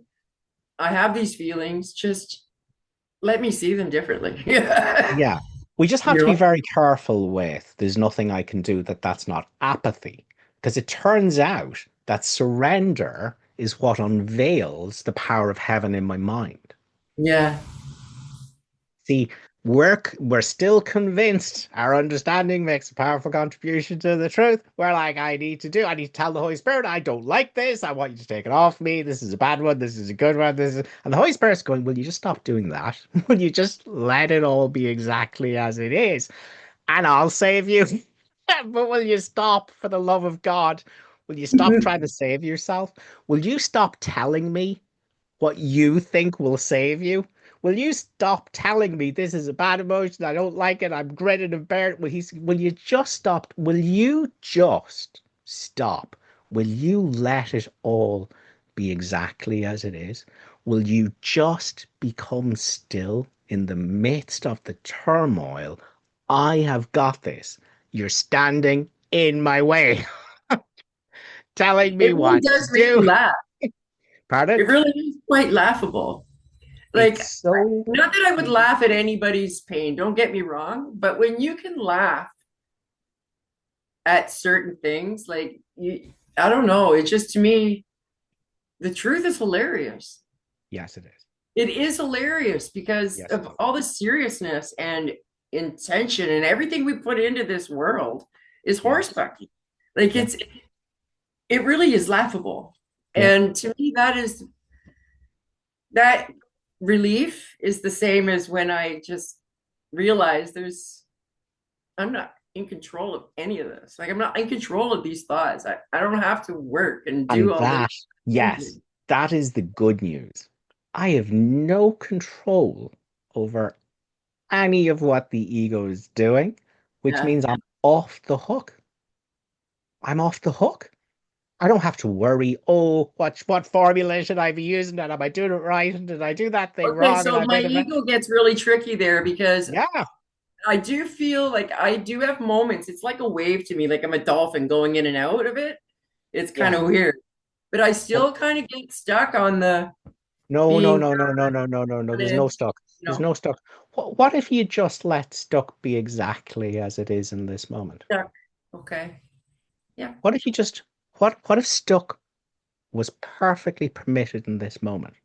What's And here? that's what I love because that's true. It What's resonates, here? like, it's What's truth. here? What's what's here when I don't oppose stuck? When we let it be exactly as it is, what's here? Peace.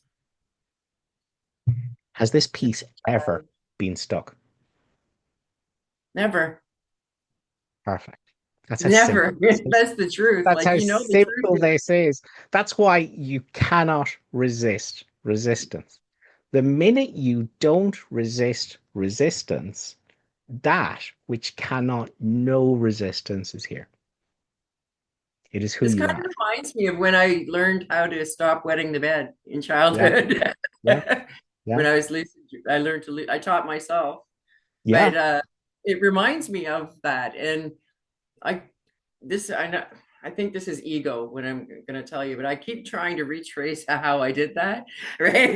To Yeah, wake no, up. oh, no, don't get into that trap. What you want That's to do ego. always is No. So remember, the instant you're in the middle of the road trying to do something, so trying to work out a formula, trying to have The something for the ego. future that you'll do the Yes. next time, the Holy Spirit's going, get out of the way. Get out of the way. The miracle comes quietly. It's the mind that stops doing this. Will you stop? Will you just stop and let me? That's when I have my funniest and happiest and most Of course. peaceful, I should say, most relaxed and But even, stress-free moments is but when I just let it. yeah, but even that relaxation and peace and That's just, harmony, these yeah. aren't emotions. This isn't an emotion that comes. This is the truth of what you are as I shining forwards when you stop trying to fix everything. Yeah. When the seeking stops. There's a beautiful line in the Song of Prayer, and it's saying, don't be asking for what you think you need. Ask for what's already given. The peace of God is already in your mind. Ask for that. Ask me how you do it.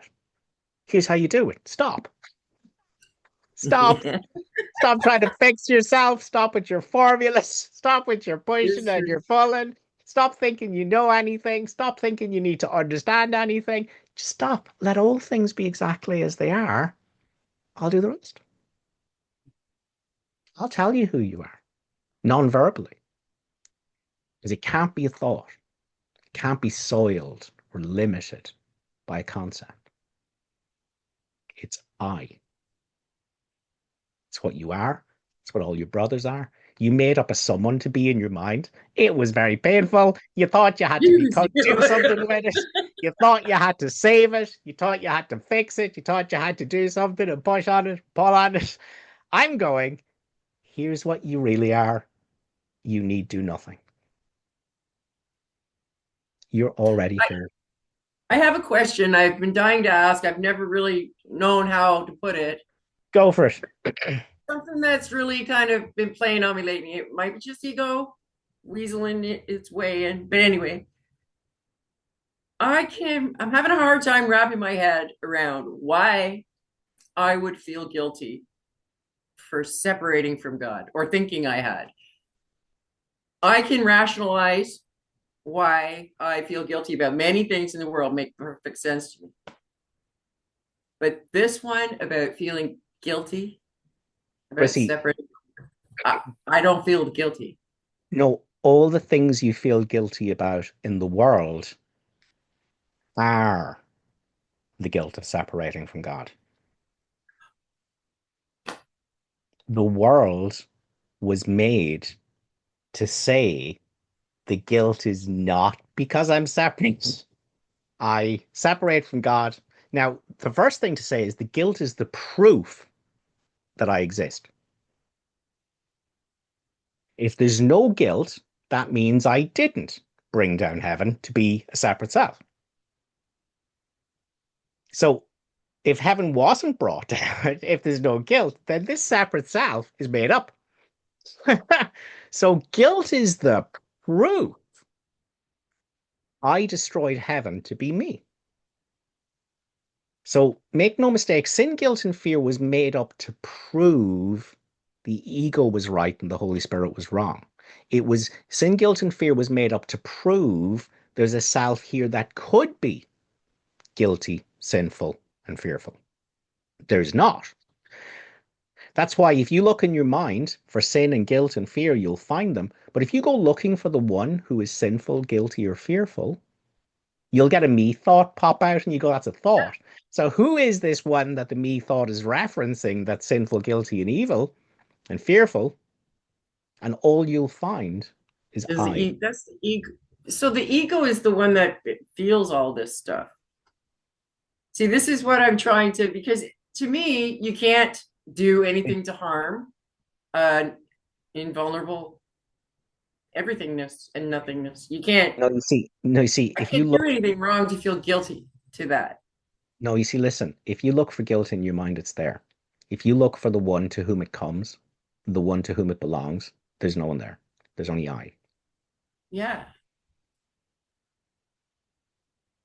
Hmm. Now, Well, needless to say, consciousness was the mind that made up sin, guilt, and fear to prove consciousness was a separate thing. It had succeeded. It had murdered God. It had brought down heaven. Consciousness is real. There really is a me. All right. So that's why it was made up. But then that became too painful. So consciousness made up a second dream.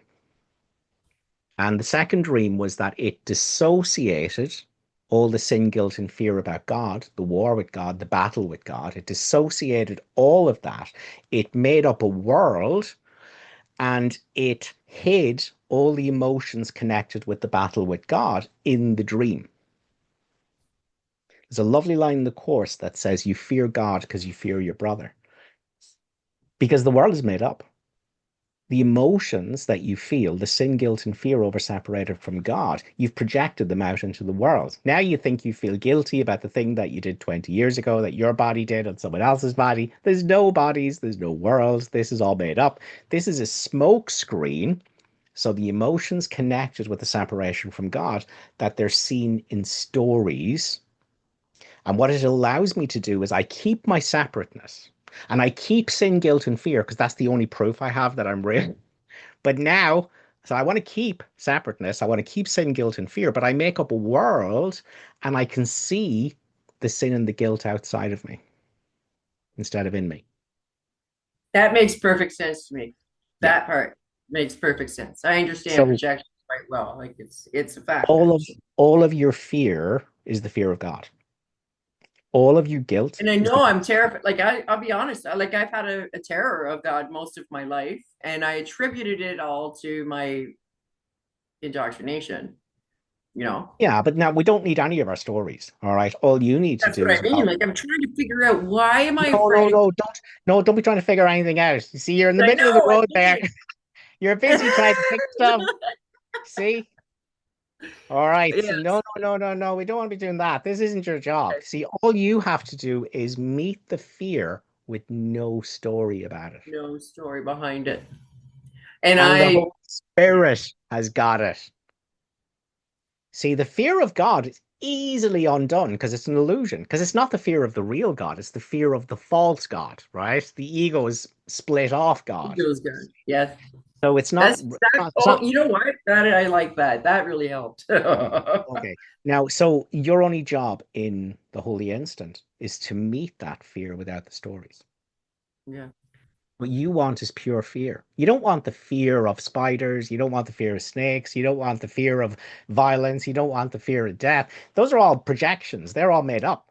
What you want to do is you want to call the fear to you and go, come fear with no stories. I want the pure emotion. I want to do nothing in the midst of pure fear. And I've actually, yes. the minute you do that, suffering can't stand because suffering has nothing to do with fear. It has everything to do with the stories you're telling yourself about fear. When fear is welcomed without the stories, suffering can't come. And the fear is easily undone by the Holy Spirit.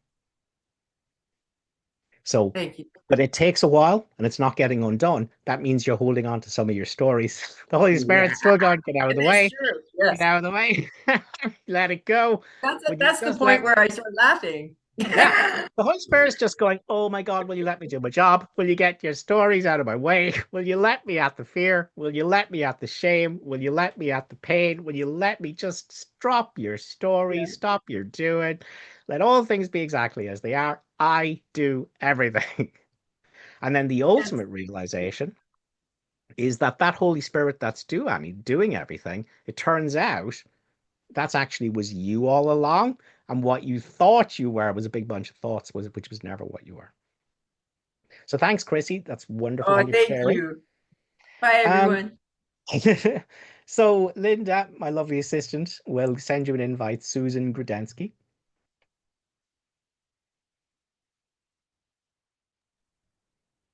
Go for it, Susan. Hi, Keith. How you doing? Good. Okay. I always had a hard time meditating. And the reason why is because my thoughts would never stop. And I thought that meditating was all about um, stopping your thoughts. So I always thought I was doing it wrong. Well, But there there you're are saying, uh-huh. there are spiritual processes that would ask you to do that, but it's not really meditation, it's concentration. See, all we're interested in is what's here when I allow everything to be exactly as it is. Now we're meditating. See, now we're not doing concentration. Now we're not, using the mind to control the mind. We want to know what's here outside the mind. What's here if I let the mind do whatever it wants? What's here if I stop fighting the mind? And the Holy Spirit goes, oh my gosh, I thought you'd never stop fighting. I thought you'd never stop seeking. I thought you'd never stop trying to fix your thoughts. I thought you'd never stop fighting yourself. Here's who you are. Here's who you've been all along. Here's Now who all you. I do that when I'm dreaming Well, let's do it at when you're night. awake. Let's do it when you're awake. Susan, what would happen? Susan, what would happen in Yeah. this moment if you allowed all things to be exactly as they are right now? What would happen if you just let thoughts, feelings, stories, memories, sensations, what would happen in this moment if you gave up your war with the present moment, if you let it all be exactly as it is? What's here? Peace. He's separate from it.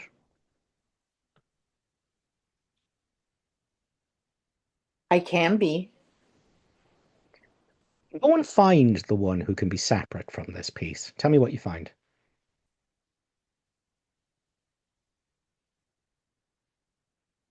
Well, it's a letting go.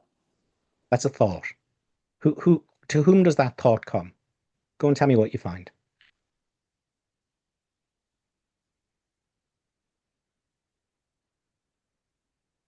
Myself. What is yourself?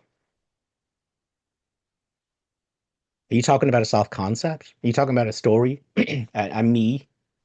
So, No. okay, so me is a thought. It's a two-letter word. It's not an entity. So, who is the one that can be separate from peace? Who is the one to whom thoughts come? Who is the one on whose behalf suffering arises that the me thought is referencing? Go and find something for me and tell me what you find.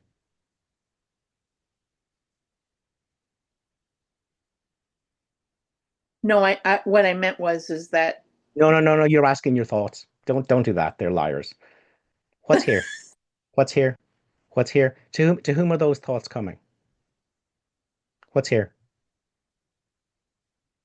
Don't ask your is thoughts.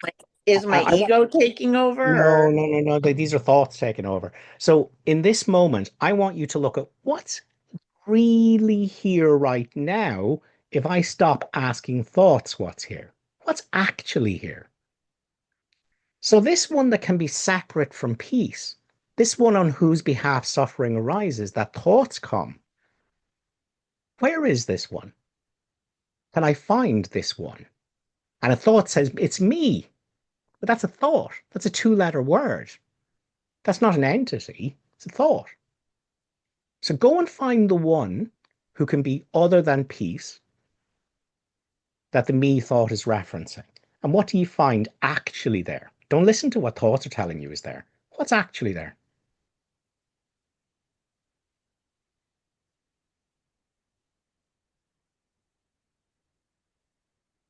my higher self?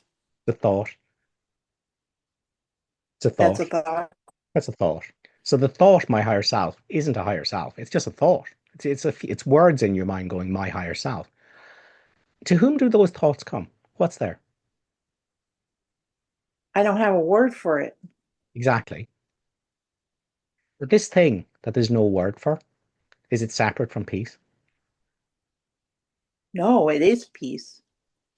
Is there anything else except this? No. There's thoughts. But do thoughts have any effect on this, the unspeakable? No. Has this ever been limited by a thought? No. Has it ever suffered? No. Can it?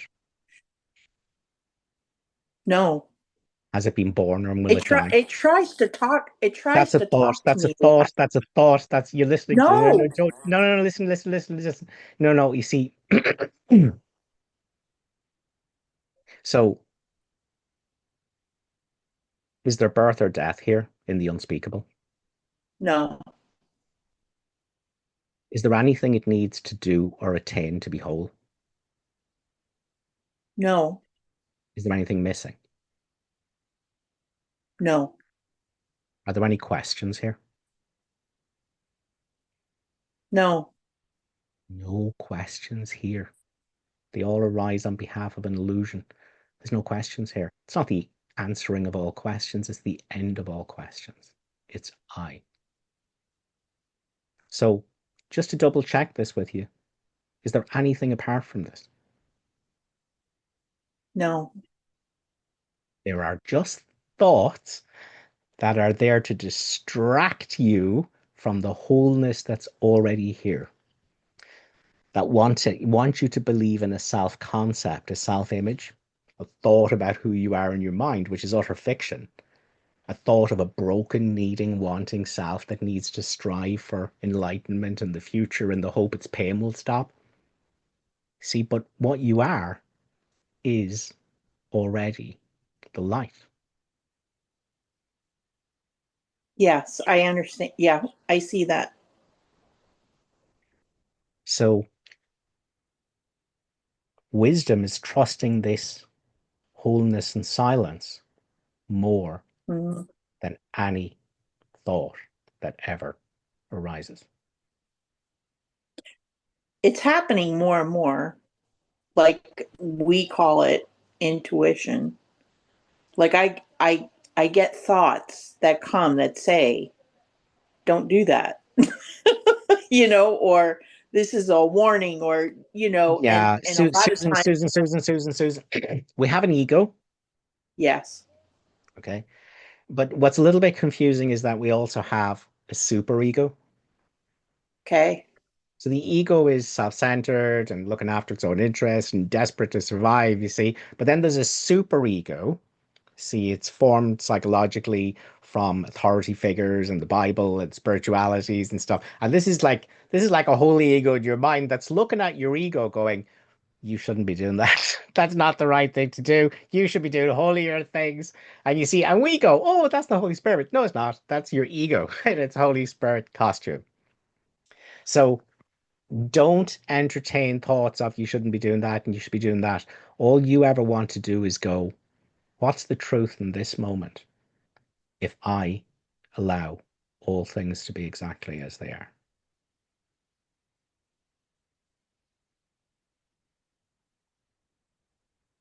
And this is the truth that's everywhere. It's the truth of me. It's the truth of my brothers. It's the truth of my pets. It's the truth of my flowers. It's the truth of everything. The forms the broken pieces seem to take me nothing, for this whole is in each one. And every aspect of the Son of God is just the same as every other part. Everything is just this.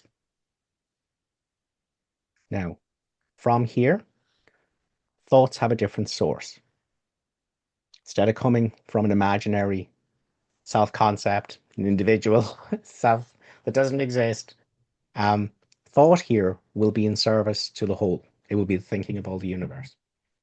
Now, you don't have to do any moralizing. You shouldn't be doing that, and you should be doing that, and you just fall still in the moment, and a response will come to the dream from peace.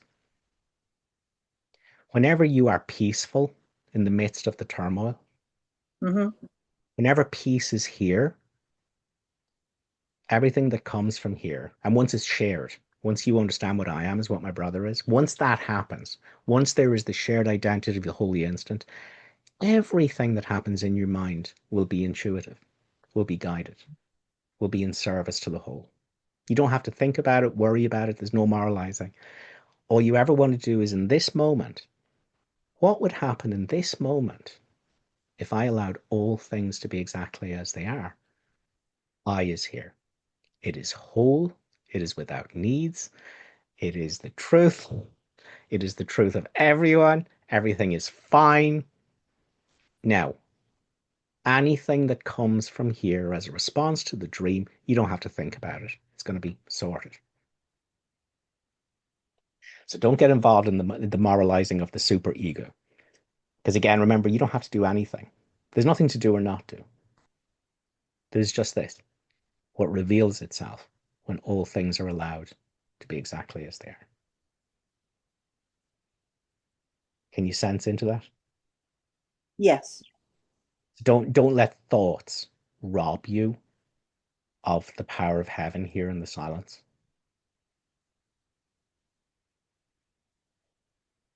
Is that okay? Yes. Never trust a thought more than the silence. Thanks, Susan. Thank you. Melissa, my lovely assistant, will send you an invite. Hello, can you hear me? We can. Go for it. Oh, thank you so much, Keith. I've only been listening to you for a short time and I can't stop. I do have a question though, and I'm like everything you're saying is beautiful and it's very similar to Eckhart Tolle, who I've followed quite a bit. I guess this might be the holy ego. I'm trying to, like, I love watching shows about near-death experiences when they talk about how, and everyone has a different experience. They go up and, or they're in the emergency room and they see the angels working through the doctors and they go up and have a life review and then they go to that oneness. Many people talk about that. I guess there's something about like we're not really here. No one ever did anything to us. It's all beautiful. But then I'm like, but aren't we here to like for our soul contract and soul mission? Do you understand where I'm going from with this?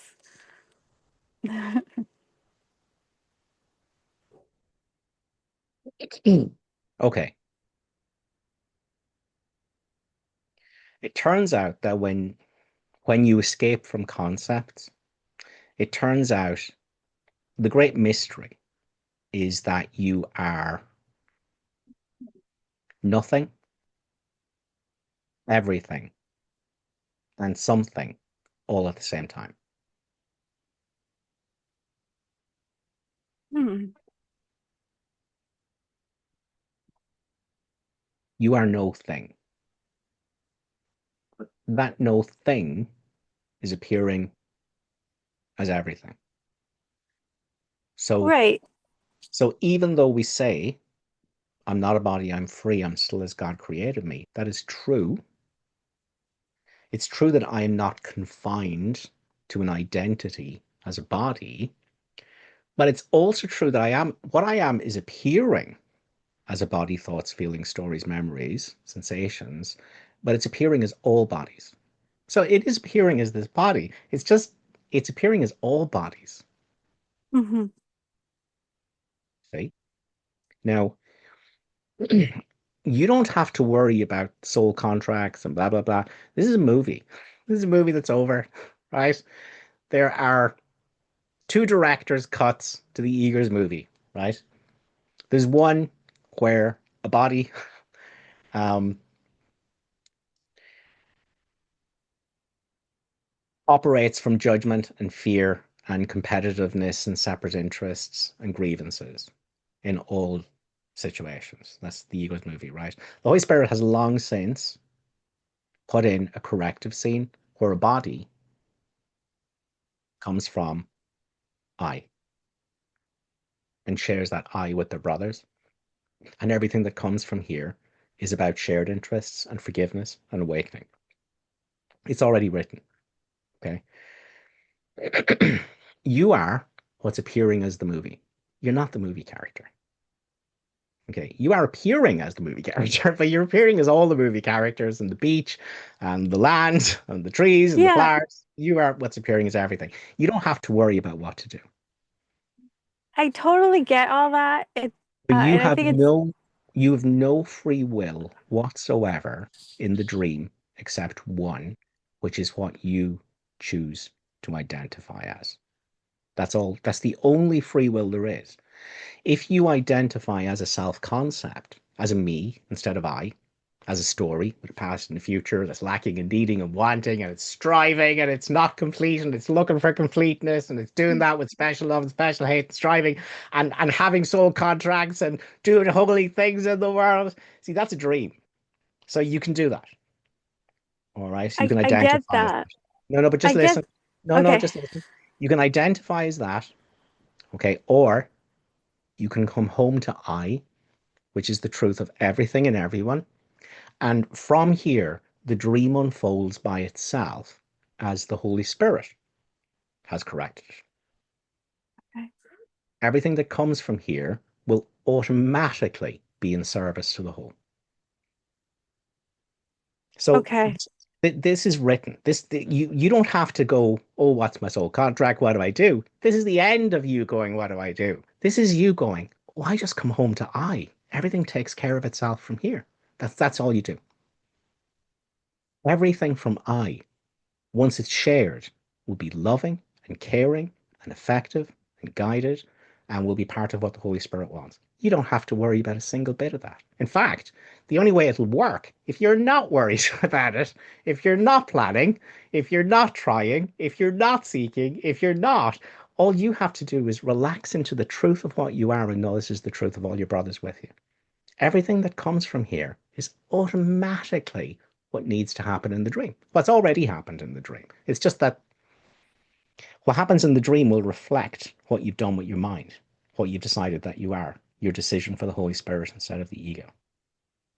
So just be careful of getting sucked into the idea that I have to do holy things in the world and I have to be like fix people. No one needs fixing. Everyone's I. All is well.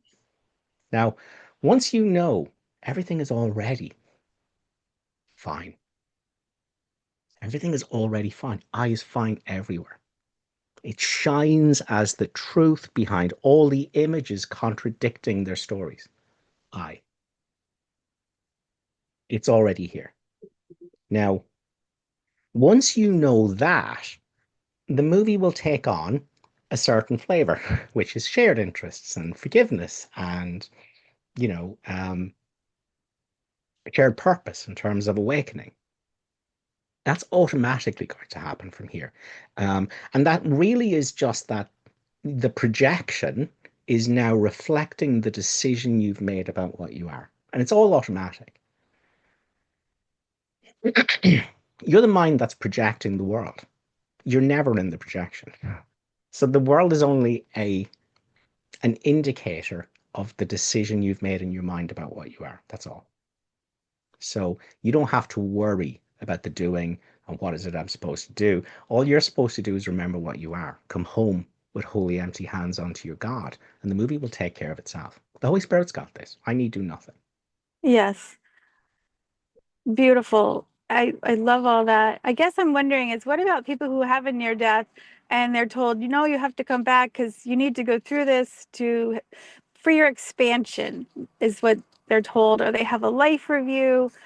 And I don't know why I'm fascinated with your death, but I think that's so beautiful. And so I'm trying to assimilate that with the Course in Miracles, and I'm having a little bit of a hard time.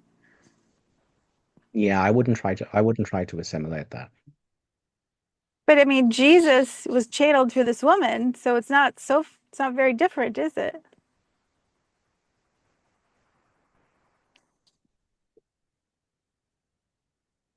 I don't want to disrupt people's thought systems here. There's lots of ways you can see this, but I'm going to have to say it this way. In the clarifications of terms, it says Jesus is an illusion. There's no Jesus. Jesus was a man who realized he was Christ because he finally saw there was no Jesus. Sure. Well, we could say it's an energy, but do people feel different energies that look like angels when So, they die? Or so the author of A Course in Miracles is your right mind. Because there's only one right mind. Your right mind wrote A Course in Miracles. Jesus is a symbol for that. But there's no Jesus, just like there's no Keith and there's no Melissa. Um, there's just this. There's just I. There's just God's Son, which is here now in this moment. It doesn't have to wait for a near-death experience to know its wholeness. It's already here. So, Course in Miracles says this.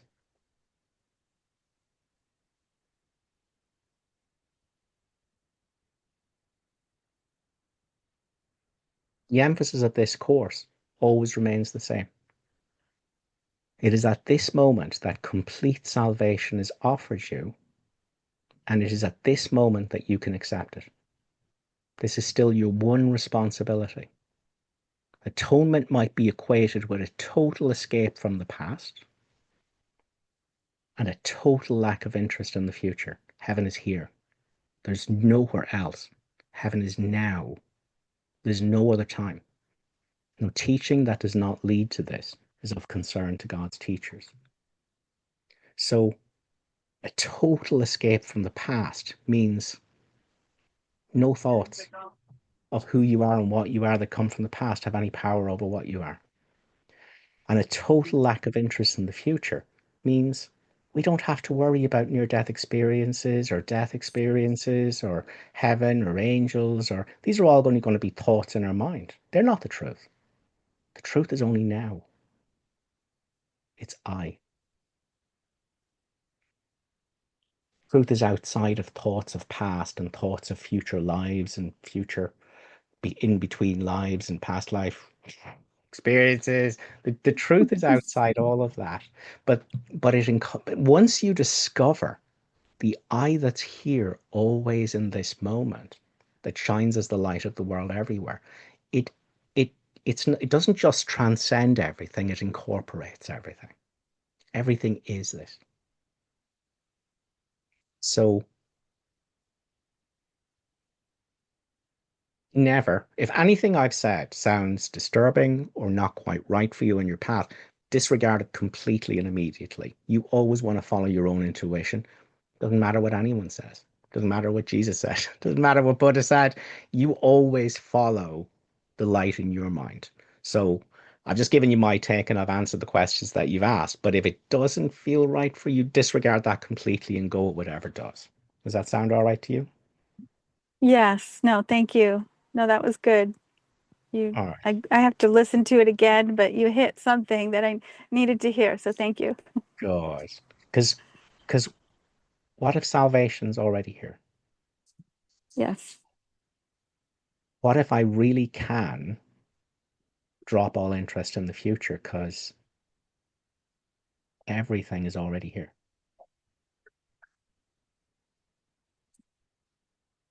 What if? What if all the seeking could stop and I'm already where I've always wanted to be?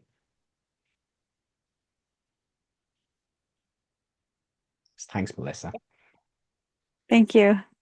So that's all our questions gone through. So let's see if we might find a nice quote to finish up on.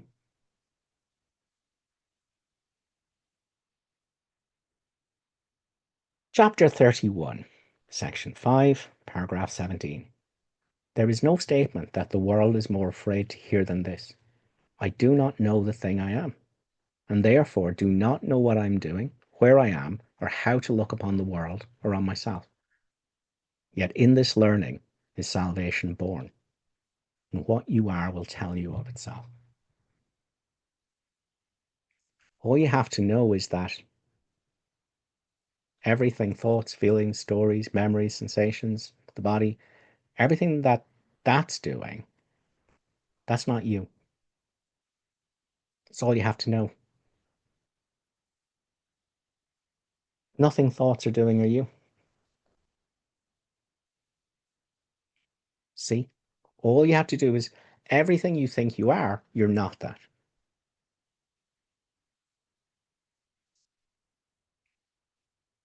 And here's how you come home to the truth. Why don't you just let thoughts, feelings, stories, memories, sensations, why don't you let all that be exactly as it is? All the changing, why don't you let it be exactly what it is? All that changing stuff, let it be what it is. Why don't you do nothing? Why don't you become quiet in the midst of it by not doing, not resisting, not pushing and pulling, not fighting? And what if that allowed you to discover what's not moving in the midst of all the movement? What if that allowed you to discover the unchanging in the midst of the changing? And what if nothing that's changing is you? What if this, the changeless, the unspeakable, the unthinkable, is what you were all along?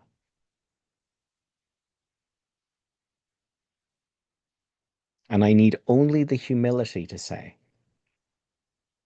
I've made up what I am out of thoughts, and I'm miserable. Thank God, I've just learned none of it is true. Not one thought I hold about myself is true. Every one of them is hurting me because what I am cannot be limited by thought.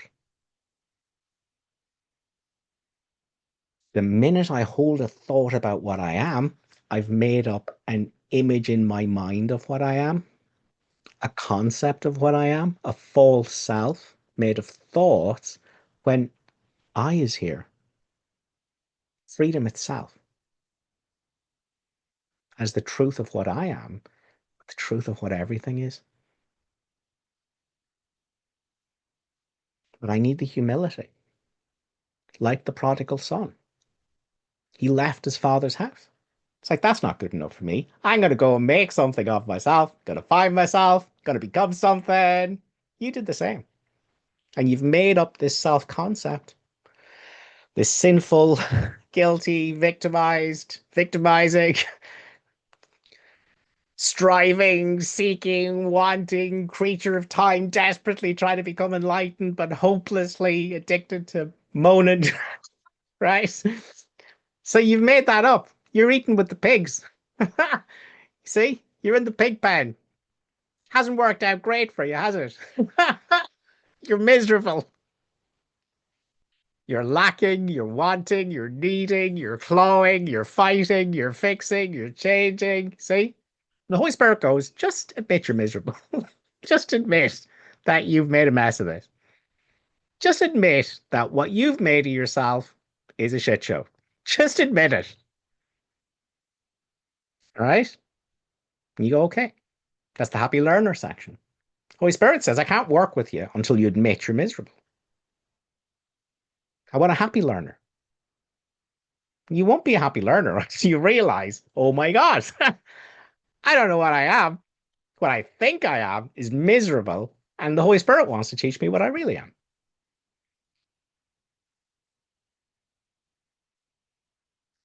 So if nothing thoughts are doing in your mind, if thought is the trickster,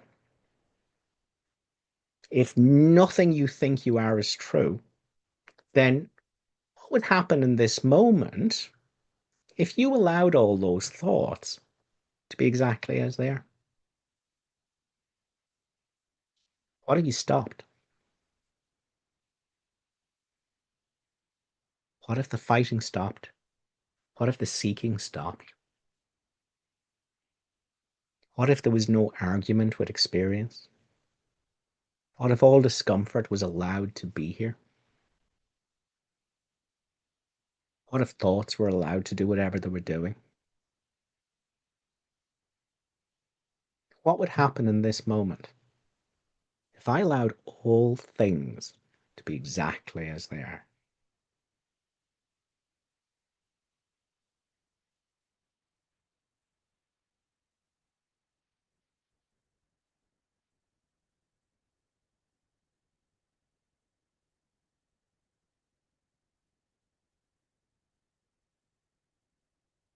Let's see. Anything else we want to maybe?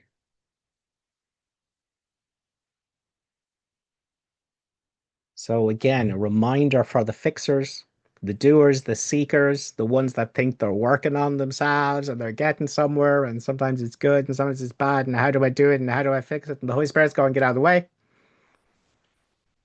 Stop. So again, when peace comes at last, to those who wrestle with temptation, fighting against the giving into sin, when the light comes at last into the mind given to contemplation, or when the goal is finally achieved by anyone, it comes with just one happy realization. I need do nothing. Here is the ultimate release, which everyone will one day find in his own way, at his own time. You do not need this time. Are you ready to admit that being a someone has been a disaster? That you can't fix it? Are you ready to stop trying to fix the someone you think you are? Are you ready for a stopping? For an end of seeking? For becoming still, quiet in the midst of the turmoil? In order to discover the truth of what you are that's never been broken.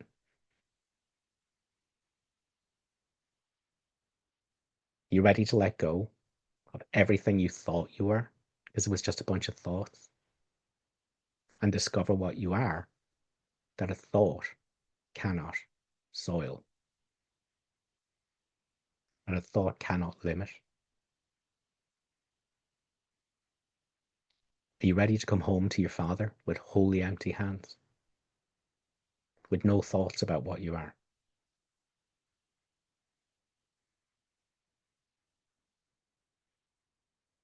As the prodigal son's return can only be now, in this holy instant. Total escape from the past, total lack of interest in the future. What's here when I allow all things to be exactly as they are?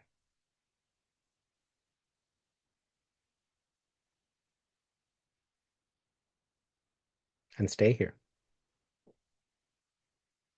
And use the miracle to come home here. When you become insane, mixed up with thoughts and what they're saying you are. Come home here. To I. To the wholeness that's never missing. It's been here all along.